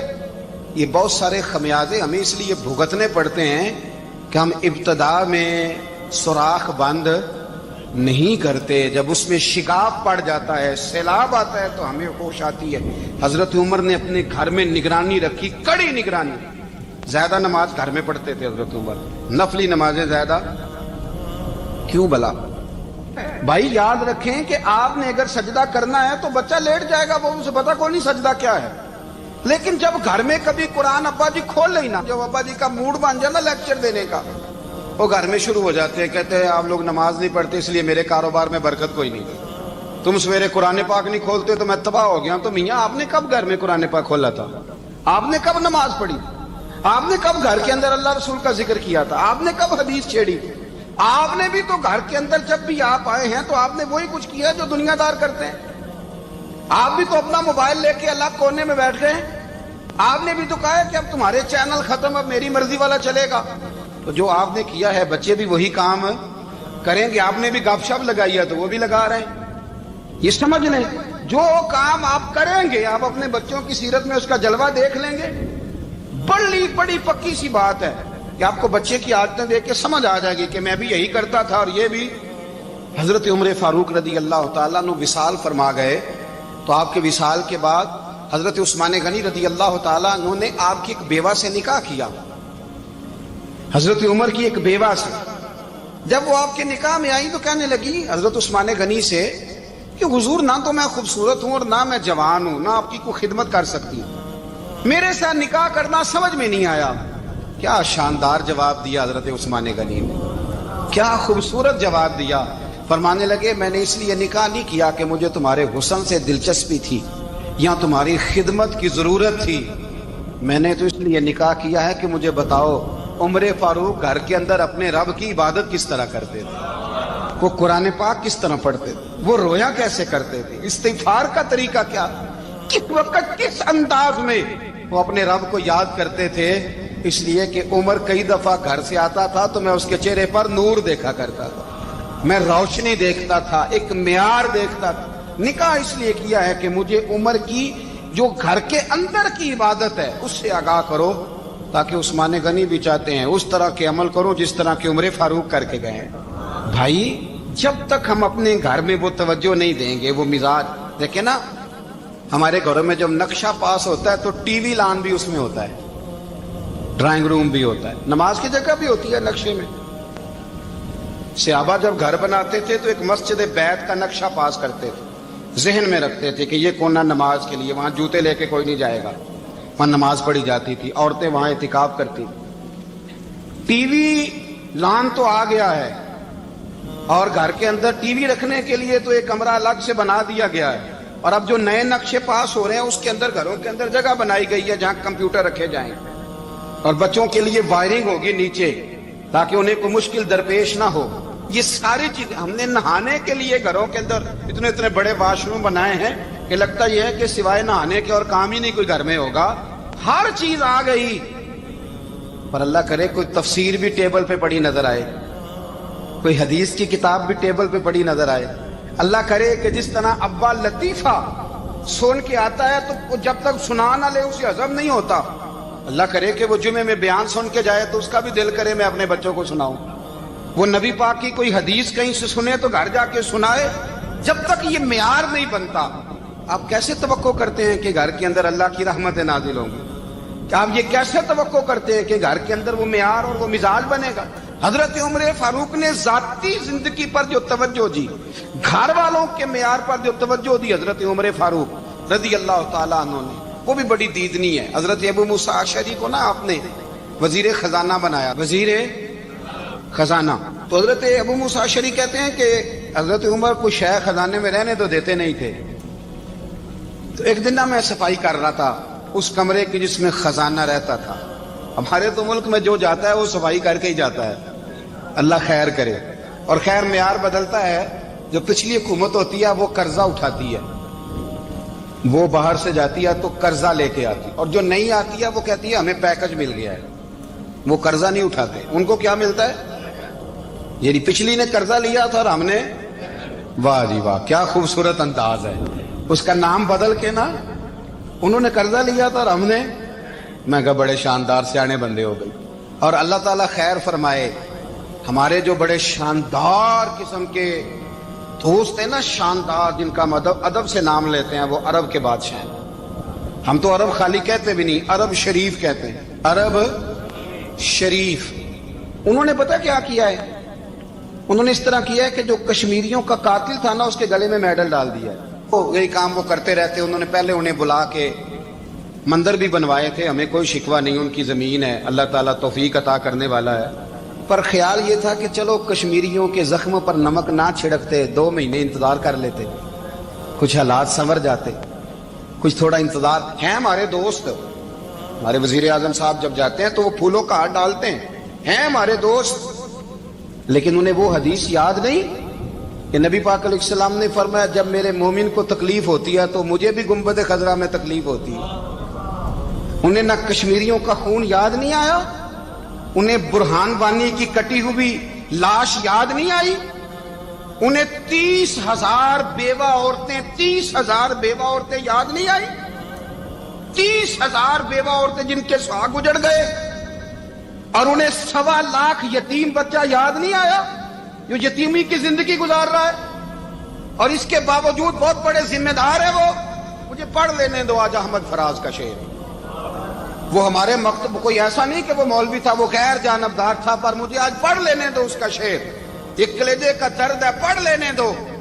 اس نے کہا تھا کہ پڑھتا ہوں تو کہتی ہے یہ خالق کی کتاب ہے، مثل یہودی یہ سعودی بھی عذاب، اس قوم کے بارے میں کیا لکھوں فراز، کعبے کی کمائی سے جو پیتے ہیں شراب، کعبے کی کمائی سے جو پیتے ہیں شراب، اس قوم کے بارے میں کیا لکھوں فراز. کہ کعبے کی کمائی سے جو پیتے ہیں شراب. میں خیال نہیں آیا تمہارا صرف دین یہ ہے کہ قبریں گرا دو، مزارات گرا دو، فقط یہ دین ہے؟ کوئی نبی پاک کے روزے کی طرف منہ کرے تو اسے مشرک کہو، یہ دین ہے؟ اس کا نام مذہب رکھا تم نے. مذہب تو اس کا نام ہے کہ جو رسول اللہ کا نام لینے والا ہے وہ ہمارا یار ہے، اور جو نبی پاک کا نام لینے والا نہیں، ہمارا اس سے کوئی تعلق. یہ دین ہے. حضرت عمر فاروق کی سیرت سنا رہا ہوں، حضرت عمر کی.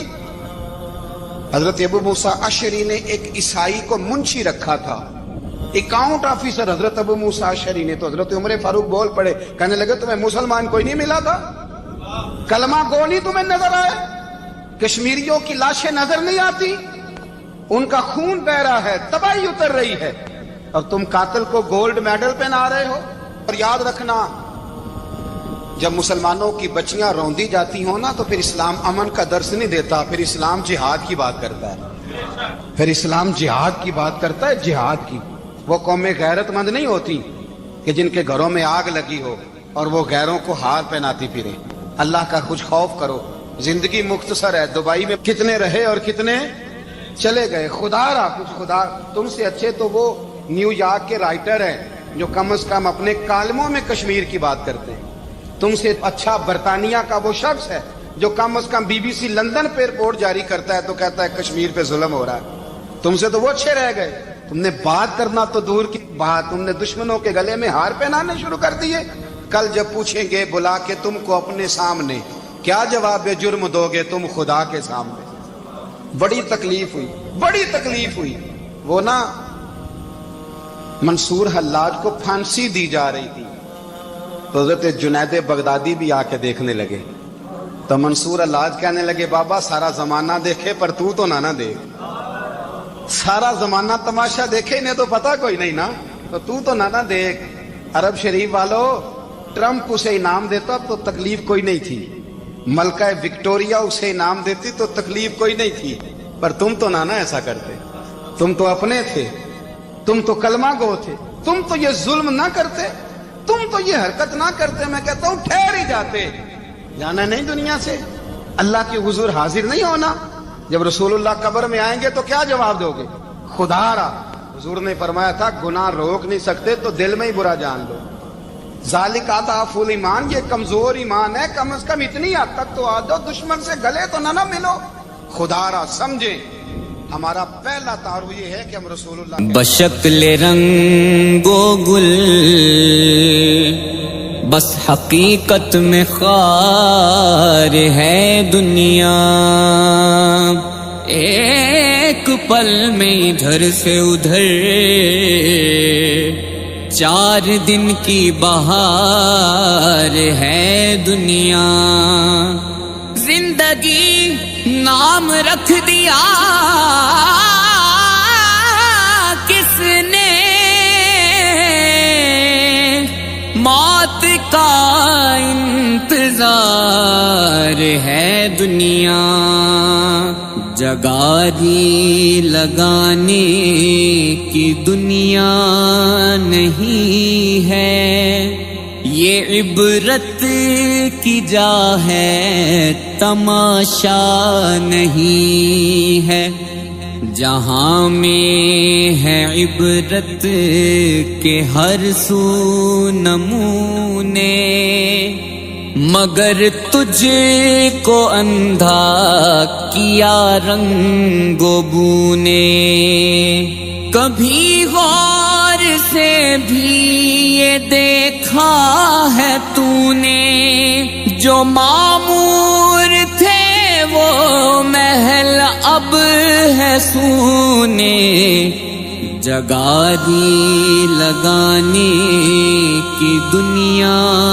نہیں ہے، یہ عبرت کی جا ہے تماشا نہیں ہے، ملے خاک میں اہل شاں کیسے کیسے، مکی ہو گئے لا مکہ کیسے کیسے، ہوئے نامور بے نشاں کیسے کیسے، زمین کھا گئی نوجواں کیسے کیسے، جگاری لگانے کی دنیا نہیں ہے، یہ عبرت کی جا ہے تماشا نہیں ہے، اجل نے نہ کسرا ہی چھوڑا نہ دارا، اسی سے سکندر صفاتے بھی ہارا، ہر ایک لے کے کیا کیا اللہ کے محبوب علیہ الصلوۃ والسلام نے محنت، تندہی، کوشش اور کد و کاوش کے ذریعے لوگوں تک پیغام حق کا ابلاغ کیا۔ سب سے پہلے حضور کی اہلیہ حضرت سیدہ خدیجہ الکبریٰ رضی اللہ تعالی عنہا ایمان لاتی ہیں۔ حضور علیہ السلام کے قریبی دوست، گہرے دوست حضرت سیدنا ابو بکر رضی اللہ تعالی عنہ ایمان لاتے ہیں۔ حضرت علی المرتضیٰ رضی اللہ تعالیٰ عنہ اگرچہ نو عمر ہے لیکن سینے پہ ہاتھ رکھ کے کہتے ہیں جان و دل فدا کروں گا حضور آپ پہ۔ حضرت بلال حبشی اسلام لاتے ہیں، حضرت عمار ابن یاسر، حضرت سمیہ، حضرت یاسر اسلام لاتے ہیں۔ 38 لوگ ایک ایک کر کے اسلام میں داخل ہوئے۔ کفار تو چاہتے تھے کوئی دوسرا شخص ان کے ساتھ کھڑا نہ ہو، تو جب 38 لوگ حضور کے ساتھ کھڑے ہو گئے تو ان کے لیے بڑا اذیت ناک لمحہ تھا کہ یہ تحریک جس کو ہم روکنا چاہتے ہیں یہ پھیلتی چلی جا رہی ہے، لوگ اس کے ساتھ شامل ہوتے چلے جا رہے ہیں اور لوگ ان کے لیے محبتیں اور ان کے لیے پیار پیش کرتے چلے جا رہے ہیں۔ عبداللہ ابن جدعان کے گھر کے قریب سے میرے حضور گزر رہے تھے کہ ابو جہل نے دیکھ لیا اور ہاتھ میں نوکیلا پتھر پکڑا اور حضور پہ حملہ آور ہو گیا۔ آقا کریم علیہ السلام نے کوشش کی کہ الجھاؤ پیدا نہ ہو، لیکن یہ اس بات پہ تلا ہوا تھا کہ حضور کو اذیت دے۔ اس نوکیلے پتھر سے حملہ آور ہو کے حضور کو گہرے زخم دیتا ہے، حتیٰ کہ حضور کے مبارک بدن سے خون بہنے لگ جاتا ہے۔ وہاں سے حضور سین حرم میں پہنچتے ہیں اور اللہ کے حضور سر بسجود ہو جاتے ہیں۔ حضور کے چچا حمزہ بن عبد المطلب ابھی اسلام نہیں لائے تھے، وہ شکار کھیل کے واپس آ رہے ہیں، اور جب وہ شکار کھیل کے آتے تھے تو بڑا اترا کے چلتے تھے۔ انہوں نے سنا کہ دو لونڈیاں آپس میں بات کر رہی ہیں. اس کو پتا ہوتا نا کہ اس کے بھتیجے کے ساتھ کیا سلوک ہوا ہے تو یہ کبھی بھی ایسی چال نہ چلتا.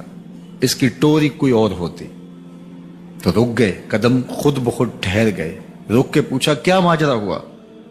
کہا تمہارے بھتیجے کو ابو جہل نے مارا ہے اور اس کے نازک بدن سے خون بہتا رہا. وہ خاموش تھا لیکن اس نے جان بوجھ کے زیادتی کی اس پر. بس غصے میں بپھر گئے. سین حرم کے آس پاس قریش اپنی مسجدیں جمائے بیٹھے ہوتے تھے ٹولیوں کی شکل میں. آج امیر حمزہ آئے اور ابو جہل کو تلاش کر کے اپنی کمان کو زور سے اس کے سر پہ مارا اور اس کا سر پھٹ گیا اور ساتھ بولے تم نے ہمارے بھتیجے کو لاوارث سمجھا ہے. اب اس کے حواری کھڑے ہو گئے لیکن ابو جہل بڑا کائن شخص تھا. اس نے سمجھا کہ یہ تو اب تنہا ہیں لیکن لڑائی کی آگ روشن ہوگی تو بنو ہاشم بھی نکل آئیں گے تو یہ لڑائی لمبی ہو جائے گی. تو اس کا سبب میں ہوں, قصور میرا ہے. اس نے کہا بس بس مجھ سے غلطی ہو گئی. اس طرح اس نے بات کو ٹال دیا. اب حضور کے چچا حضور کو ڈھونڈ رہے ہیں. سین حرم میں حضور علیہ السلام اللہ کے حضور سر بسجود ہیں. یہ پاس جا کے کھڑے ہو گئے اور کہا یا ابن اخی, اے میرے بھائی کے بیٹے, اے میرے بھتیجے. لیکن حضور سر نہیں اٹھایا.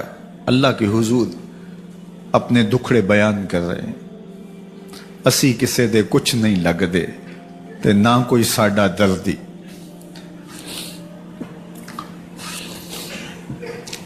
اللہ کے محبوب علیہ السلام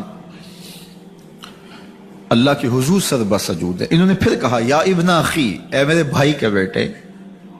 اور انہیں بے چینی ہے کہ بتاؤں کہ حوصلہ رکھو میں تمہارا بدلہ لے لیا, لیکن حضور سر نہیں اٹھا رہے. تیسری مرتبہ پھر آواز دی تو حضور نے سر اٹھایا. آنکھیں آنسوں سے بھری ہوئی تھی. تو برجستہ کہا بھتیجے میں تمہارا بدلہ لے لیے. میرے حضور نے فرمایا چچا مجھے اس کی کوئی خوشی نہیں ہوئی. یہ حیرت زدہ ہو گئے کہ اتنا بڑا کام, اس وقت مکے کا اتنا بڑا سورما اور میں اس سے ٹکرا کے آیا ہوں اور یہ کہہ رہے ہیں مجھے کوئی خوشی نہیں ہوئی. قسمت اچھی تھی. بولے بھتیجے تم کیسے خوش ہوتے ہو؟ کہا جس رب کو میں مانتا ہوں اس کو تم بھی مان لو. تو امیر حمزہ کی قسمت اچھی تھی تو آگے بڑھے اور اسلام قبول کر لیا. 38 لوگ پہلے مسلمان تھے, یہ 39 میں مسلمان ہو گئے. بس ان کا اسلام لانا مسلمانوں کے لیے تسکین قلب کا ساما ہوا. حضور کی آنکھوں میں امٹتے ہوئے آنسو. آگے بڑھے, کعبے کو غلاف کو پکڑا, کہا اللہم اعز الاسلام باحب الرجلین الیک بعمر ابن الخطاب اور بے عمر ابن حشام. اے اللہ ایک شیر دیا ہے, ایک شیر اور دے دے. اب تیری مرضی, یا عمر بن خطاب دے دے یا عمر بن حشام دے دے. اگرچہ اس نے میرے اوپر پتھر برسائے ہیں, مجھے زخمی کیا ہے, لیکن اگر دین کی تقویت اس سے ہو سکتی ہے تو مالک مجھے کوئی غصہ نہیں. چاہے عمر بن حشام, یہ ابو جہل کا نام ہے, مجھے چاہے ابو عمر بن حشام دے دے یا عمر بن خطاب دے دے. ایک شیر دے دیا, ایک شیر اور عطا کر دے. حضور کعبہ کے غلاف سے لپٹ کے اللہ کے حضور دعائیں مانگ رہے ہیں. 39 لوگ اسلام لا چکے ہیں, 40ویں کا انتظار ہے. اللہ کے محبوب علیہ السلام کی دعائیں ہیں, حضور کی التجائیں ہیں. ادھر یہ خبر پورے مکے میں پھیل جاتی ہے کہ حمزہ بھی ایمان لے آئے.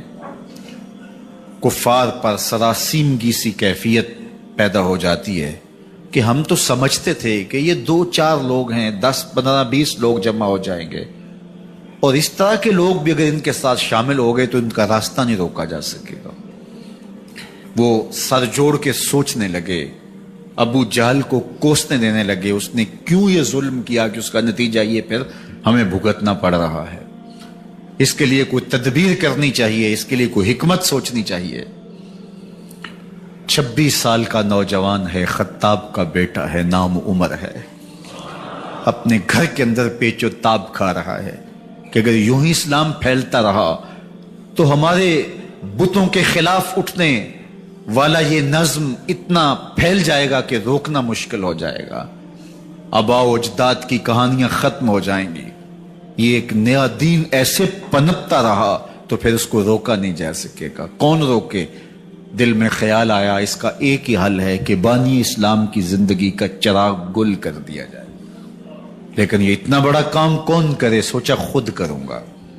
اٹھتی جوانی اور یہ پہلوانی کا زمانہ تھا عمر بن خطاب کا، اعضاء میں توانائی، طبیعت میں جوش، تلوار حمائل کی۔ دوپہر کے وقت خیال آیا تو کڑکتی دوپہر میں چل پڑے۔ سنسان گلیاں ہیں، سخت گرمی ہے، لوگ دیواروں سے لگ کے چلتے ہیں اگر کوئی کسی کو کسی مجبوری کے تحت کہیں جانا بھی پڑے، لیکن یہ مست ہاتھی کی طرح اپنے ارادے کو عملی جامہ پہنانے کے لیے گھر سے نکل پڑتے ہیں، اور اس انداز سے تلوار حمائل کیے ہوئے آگے بڑھ رہے ہیں۔ نعیم بن عبداللہ آگے سے آ رہے تھے، آنکھوں میں اترا ہوا نشہ دیکھا، کہانی سمجھ گئے، یہ بھی مسلمان ہو گئے تھے لیکن ابھی ایمان ظاہر نہیں کیا۔ کہا عمر کدھر کے ارادے ہیں؟ کہا بانی اسلام کا چراغ بجھانے جا رہا ہوں، یہ روز روز کی کہانی ختم کرنے جا رہا ہوں۔ آج حمزہ ایمان لائے ہیں، کل کوئی اور آ جائے گا، پھر اس تحریک کو روکنا مشکل ہو جائے گا۔ نعیم بن عبداللہ مسکرا کے بولے گھر کی خبر لی ہے؟ کہا کیا ہوا میرے گھر کو؟ کہا تمہاری بہن فاطمہ بھی اس محمد کی غلام بن گئی ہے، تمہارا بہنوئی سعید بن زید بھی اس کا نوکر بن گیا ہے۔ بس بپھر گئے، وہ جو غصہ تھا وہ ادھر منتقل ہو گیا، بہن کے گھر کا رخ کیا۔ جب دروازے پہ پہنچے تو اندر سے قرآن پڑھنے کی آواز آ رہی ہے، جو کہا گیا تھا، جو سنا تھا، اس کا یقین پیدا ہو گیا۔ زور زور سے دروازے کو کھٹکھٹانے لگے۔ بہن نے دیکھا کہ بھائی ہے، جو قرآن پڑھ رہا تھا اس کو چھپا دیا اور خود دروازہ کھولا، بس پیٹنا شروع کر دیا، مار مار کے سر پھوڑ دیا، خون بہ رہا ہے۔ جب سر پھٹ گیا تو فاطمہ بنت خطاب بولی عمر تم خطاب کے بیٹے ہو، میں بھی خطاب کی بیٹی ہوں، سن لو محمد کا دامن نہیں چھوڑو، جو کرنا ہے کرو۔ جب یہ تیور دیکھے تو عمر کی حیرت انتہا کو چھو گئی، یہ کون سی قوت ہے جس نے ایک عورت کے اندر یہ جذبے رکھ دیے؟ کہا اچھا بتاؤ تم کیا پڑھ رہے تھے؟ کہا تم ناپاک ہو، تمہیں نہیں دوں گی۔ کہا کیسے دو گی؟ کہا پہلے غسل کرو۔ عمر غسل کر رہا ہے، سودا لینے کے لیے بازار گئے، ہاتھ اس کے بکے جس کے خریدار گئے۔ عمر غسل کر رہے ہیں، غسل کر کے باہر آئے تو بہن قرآن لے آئی، وہ کھجور کی چھالیں، وہ چمڑے کے اوپر لکھا ہوا قرآن سامنے رکھ دیا۔ عمر پڑھ رہے ہیں طٰہٰ ما انزلنا علیک القرآن لتشقیٰ، اے 14ویں کے چاند محبوب، قرآن اس لیے نازل تو نہیں کیا تھا کہ تم مشقت میں پڑ جائے، محبوب رحمت کے دروازے کھل رہے ہیں، کرم نوازیاں ہونے والی ہیں۔ عمر پڑھتے گئے، آنکھوں کے بندن ٹوٹ گئے، آنسو آنے لگے، ٹپ ٹپ آنسو گرنے لگے، عمر رو رہے ہیں، بدن کانپ رہا ہے۔ آئے کس ارادے سے تھے، اب حالت کیا ہوئی جا رہی ہے۔ اپنی بہن سے کہا، بہنوئی سے کہا جس در کے تم غلام ہوئے ہو کبھی میں بھی اس در کا غلام نہیں ہو سکتا؟ عمر کی کہیں عمر نہ برباد ہو جائے، مجھے اس چوکھٹ پہ لے چلو۔ کہا چلو ہم اس دہلیز پہ لے چلتے ہیں۔ تلوار اسی طرح حمائل کی ہوئی ہے، حضور دار ارقم میں ہے، یہ اسلام کی پہلی درسگاہ ہے، حضرت ارقم کا گھر۔ مسلمانوں کی تعداد بہت تھوڑی، یہاں چھپ کر کے دین سیکھتے ہیں۔ حضور بھی وہاں تشریف فرما تھے، باقی اصحاب بھی وہاں تشریف فرما تھے، حضرت میرے حمزہ بھی وہاں تھے۔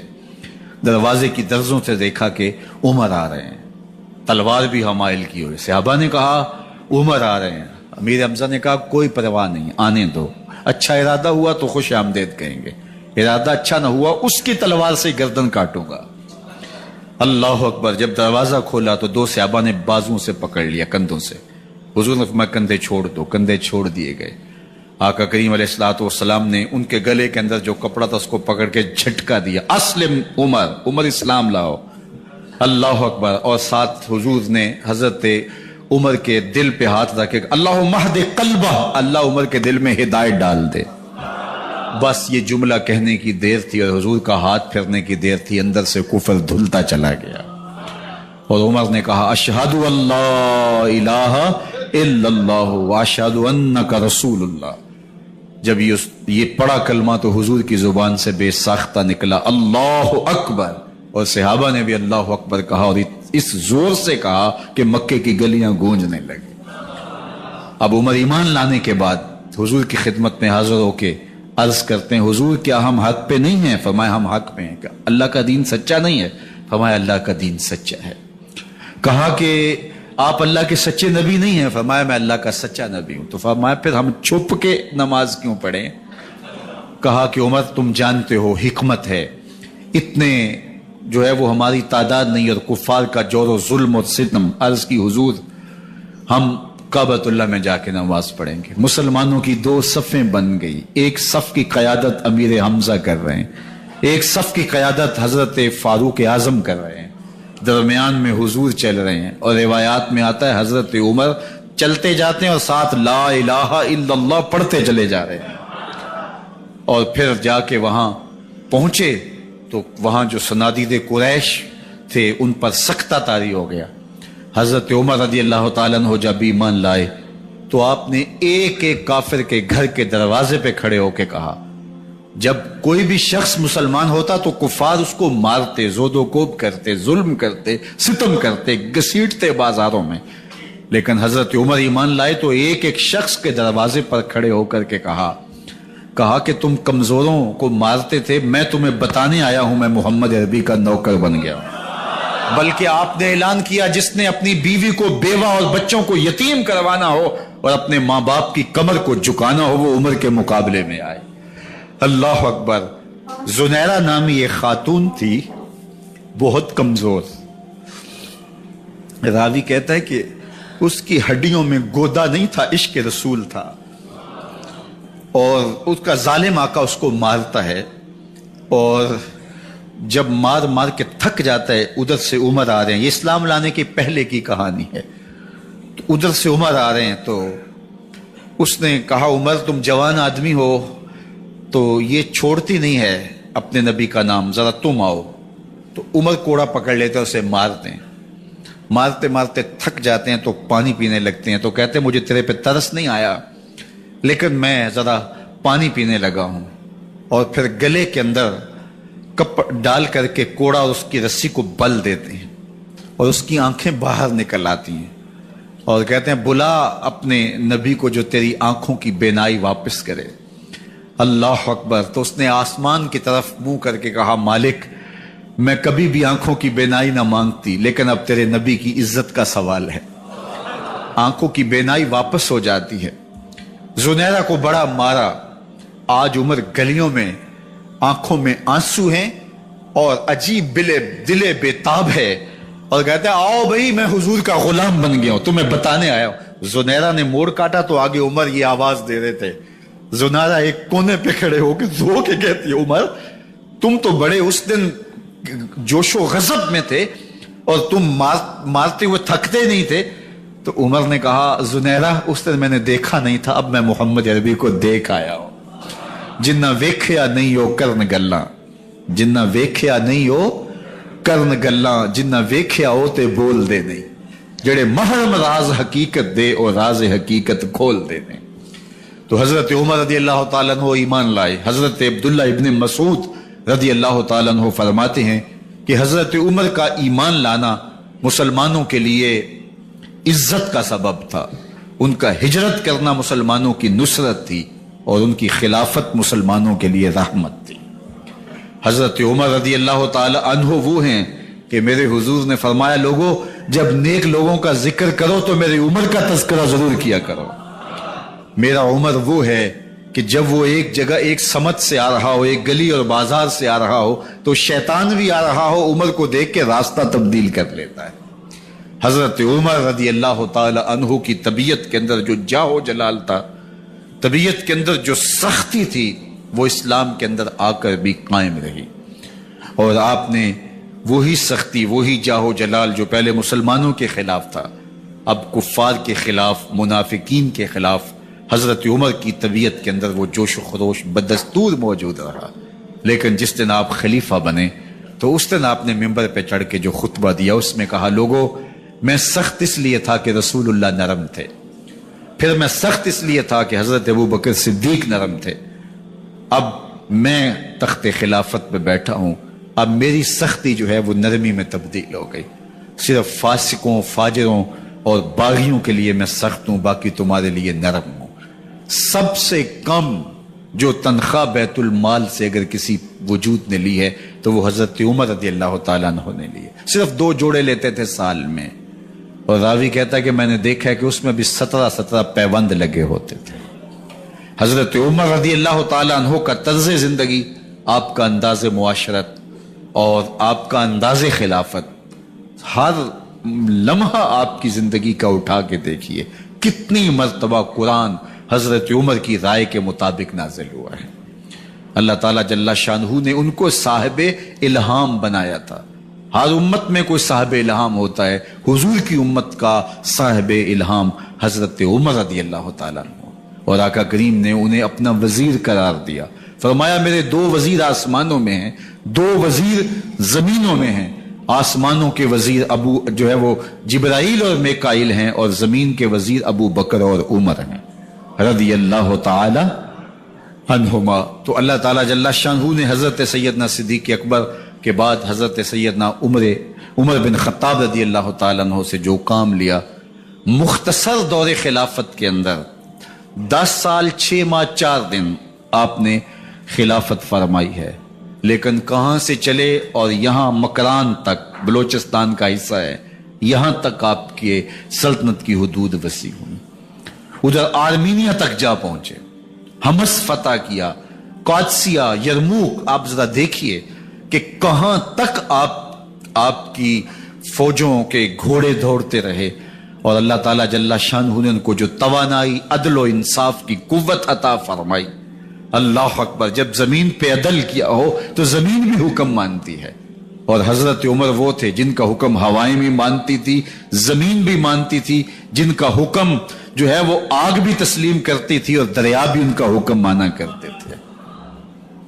مصر کے اندر رسم بد جاری تھی، یہ رسم بد جاری تھی کہ سال کے بعد 1-2 شیزہ کو زیورات پہنا کے اچھے لباس میں ملبوس کر کے دریا کی بھیڑ چڑھایا جاتا، اس کی قربانی دی جاتی، اس کا خون بہتا تو دریا چلتا۔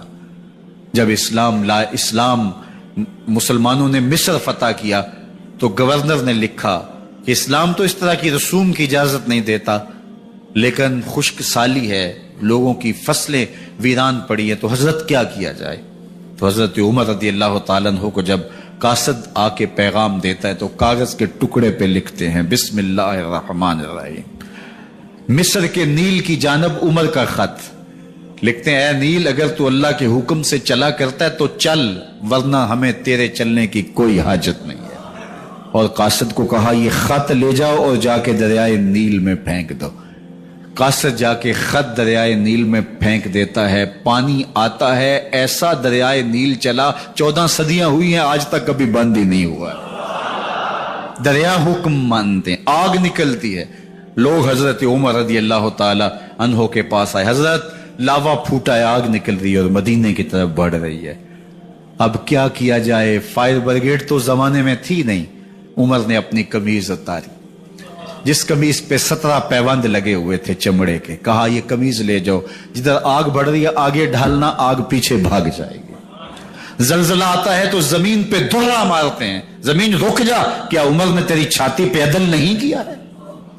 تو یہ عمر ہیں رضی اللہ تعالی عنہ کہ جن کے انصاف کی وجہ سے، جن کے عدل کی وجہ سے اللہ تعالیٰ کی رحمات اور اس کی برکات کا نزول ہوتا تھا، اور اللہ تعالیٰ نے مسلمانوں کو وہ آبرومند حکومت دی۔ کائنات کی تاریخ کے اندر ایسی حکومت آپ نے نہیں دیکھی ہوگی جو حضرت عمر نے حکومت کی ہے۔ اللہ اکبر، فرمایا فرات کے کنارے پہ ایک کتا بھی پیاسا مر گیا تو اس کا حساب بھی عمر سے ہوگا. جب اتنے علاقے فتح ہو گئے تو ایک دن حضرت عمر بیٹھ کے رو رہے تھے. تو کسی نے کہا حضرت رو کیوں رہے ہیں؟ فرمایا کہ میں اس لیے رو رہا ہوں کہ فلاں پل سے بکریاں گزری ہیں تو پل کے اندر شکستگی تھی, ٹوٹا ہوا تھا پل درمیان میں کچھ, اس میں ایک بکری کی ٹانگ ٹوٹ گئی ہے تو میں ڈرتا ہوں کہیں اس کا حساب نہ لیا جائے کہ میرا رب یہ نہ پوچھے کہ عمر تو نے پل صحیح تعمیر نہیں کروائے تھے کہ ایک بکری کی ٹانگ کیوں ٹوٹی ہے. یہ ہیں حضرت عمر رضی اللہ تعالی عنہ. اللہ اکبر. حضرت سیدنا عمر رضی اللہ تعالیٰ عنہ کی پوری زندگی آپ دیکھ لیجئے. آپ دن کو گھر میں بیٹھتے ہیں, دربار خلافت میں بیٹھتے ہیں, اور آپ کا دربار خلافت کیا ہے؟ کوئی عالی نصب محل نہیں ہے, مسجد نبوی کا صحن ہے. وہاں بیٹھ کے فیصلے ہو رہے ہیں. باہر سے سفیر آتا ہے اور آ کے پوچھتا ہے کہ میں امیر المومنین کے, مسلمانوں کے حکمران کے دارالامارہ میں محل میں جانا ہے. تو وہ مسکرا کے کہتے ہیں ہمارے امیر کا تو کوئی محل نہیں ہے. کہا کہاں ہے تمہارا امیر؟ کہا مسجد نبوی میں ہوگا یا بیت المال کے اونٹوں کی دیکھ بھالی کر رہا ہوگا, ان کی دیکھ بھال میں لگا ہوگا. وہ جب گئے تو مسجد میں نہیں ہے. اللہ اکبر. وہاں گئے تو وہاں بھی نہیں ہے. پھر کیا دیکھتے ہیں کہ عمر رضی اللہ تعالی عنہ جنت البقیع کے پاس ایک درخت کے نیچے اینٹ کا سرانہ رکھ کے سوئے ہوئے ہیں. تو اس نے کہا عمر تو نے عدل کیا ہے, تجھے کچی اینٹ پہ بھی نیند آ گئی. ہمارے حکمرانوں نے انصاف نہیں کیا اور وہ بند اور محفوظ کمروں کے اندر بھی سکون اور چین کی نیند نہیں سو سکتے. حضرت سیدنا عمر رضی اللہ تعالیٰ عنہ نے اس طرح ان امور سلطنت نبھائے. آپ دن کو لوگوں کی دیکھ بھالی کرتے, لوگوں کی ضروریات سنتے سمجھتے, اور جب رات پڑتی لوگ سو جاتے عمر مدینے کی گلیوں میں پہرا دیتے. کائنات نے کوئی ایسا بھی حکمران دیکھا ہوگا؟ اللہ اکبر. وہ مجاہد جو مختلف محاذات پہ گئے ہوئے ہوتے ان کے گھروں کی دیکھ بھالی کرتے, ان کی ضروریات کا خیال رکھتے, ان کی آبرو کا پہرا دیتے. راتوں کی تنہائیوں کے اندر حضرت عمر اٹھتے اور جا کے گشت کرتے, چکر لگاتے, دیکھتے کوئی آنکھ پر نم نہ ہو, مفلسی کا کسی گھر میں ماتم نہ ہو, لوگوں کی ضروریات کا خیال رکھتے. اللہ اکبر. ایک دن حضرت عمر رضی اللہ تعالیٰ عنہ ایک گھر کے قریب سے گزرے. گھر سے دھواں نکل رہا تھا. سوچا کوئی مہمان ہوگا, گزر گئے. تھوڑی دیر کے بعد پھر دوبارہ اس گلی سے گزر ہوا تو پھر دھواں نکل رہا تھا. پھر گزر گئے. 2 گھنٹے کے بعد پھر دوبارہ ادھر سے گزران ہوا تو پھر دھواں نکل رہا تھا. رات کا پچھلا پہر ابھی تک گھر سے دھواں نکل رہا ہے. عمر رضی اللہ تعالیٰ عنہ نے دروازے کو کھٹکھٹایا. اندر سے خاتون کی آواز آئی, اس وقت کون ہے؟ کہا ایک مسافر ہوں, پوچھنا چاہتا ہوں تمہارے گھر سے دھواں کیوں نکل رہا ہے رات کے اس پہر. کہا تمہیں اس سے کیا غرض؟ کہا نہیں مجھے تشویش ہوئی ہے. تو اس نے کہا عمر کی جان کو رو رہی ہوں. حضرت عمر رضی اللہ تعالیٰ عنہ نے کہا کیا ہوا؟ کہا کہ کھانے کے لیے گھر کچھ نہیں ہے, بچے ضد کر رہے ہیں, ہنڈیا کے اندر پتھر ڈال کر کے میں نیچے سے آگ دیے جا رہی ہوں. بچوں کہتے ہوں تھوڑی دیر ہے کہ بچے تھک کے سو جائیں گے انتظار کر کے, تو کچھ ہو تو پکے, اور بچے ہیں بھوک سے, شدت بھوک کی وجہ سے سو بھی نہیں رہے, اور میں یہاں بیٹھے عمر کی جان رو رہی.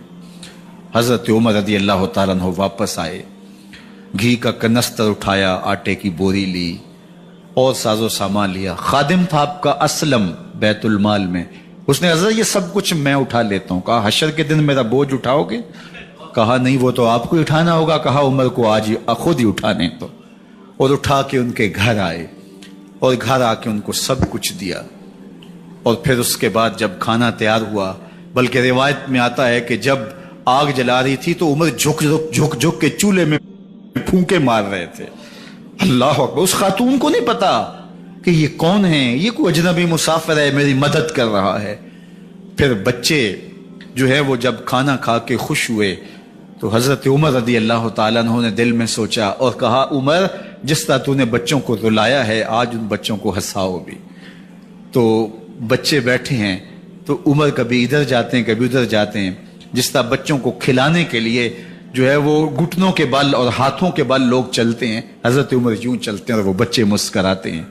جب بچے ہنسنے لگے, کھانا کھا چکے, عمر اس خاتون سے مخاطب ہو کے کہتے ہیں بہن دیکھ عمر کی بڑی مجبوریاں ہیں، فسطاط، یرموک، کہاں کہاں آرمینیا، کہاں کہاں سرحدوں پہ محاذ پہ لوگ موجود ہیں، ان کی دیکھ بھال کرنی، امور خلافت، کیا کیا معاملے ہیں، تنہا اکیلے بیچارے کی جان ہے، وہ نہیں خیال کر سکا، چل تو اسے معاف کر دے۔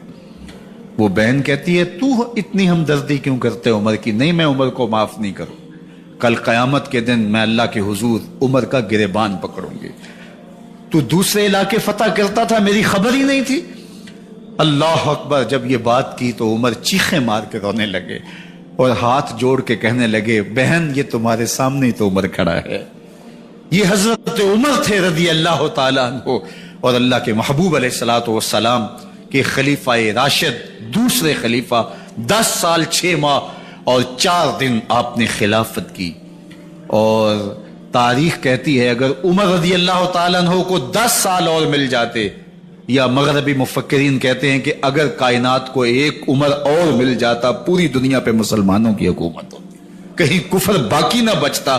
لیکن بد باطن لولو فیروز نامی ایک مجوسی غلام نے نماز فجر پڑھتے ہوئے حضرت عمر بن خطاب رضی اللہ تعالیٰ عنہ پہ حملہ کیا، زہر میں بجھا ہوا خنجر آپ کے جسم میں سرایت کر دیا۔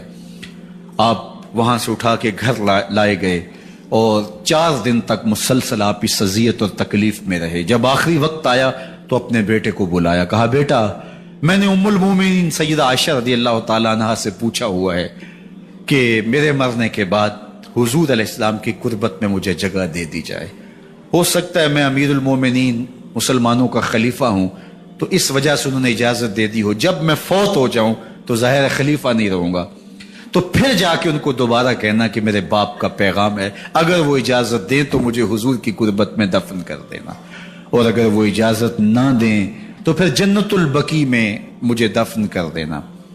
جب حضرت سیدنا عمر بن خطاب رضی اللہ تعالیٰ عنہ کا انتقال ہو گیا تو آپ کے صاحبزادے ابن عمر حضرت عائشہ رضی اللہ تعالیٰ عنہا کے پاس گئے، کہا کہ میرے باپ کا سلام ہے آپ کے نام، انہوں نے آپ کو زندگی میں کہا تھا کہ حجرہ انور میں سیدنا صدیق اکبر کے ساتھ 2 گز جگہ مجھے بھی نصیب ہو جائے، تو آپ نے اجازت دے دی تھی۔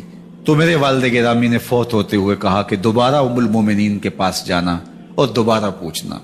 اس وقت تو میں امیر المومنین تھا، ہو سکتا ہے وعدہ کر لیا ہو، لیکن اب اگر آپ اجازت دیں تو یہاں ہم قبر ان کے لیے کھود لیں، ورنہ ہم جنت البقیع میں دفن کر دیں۔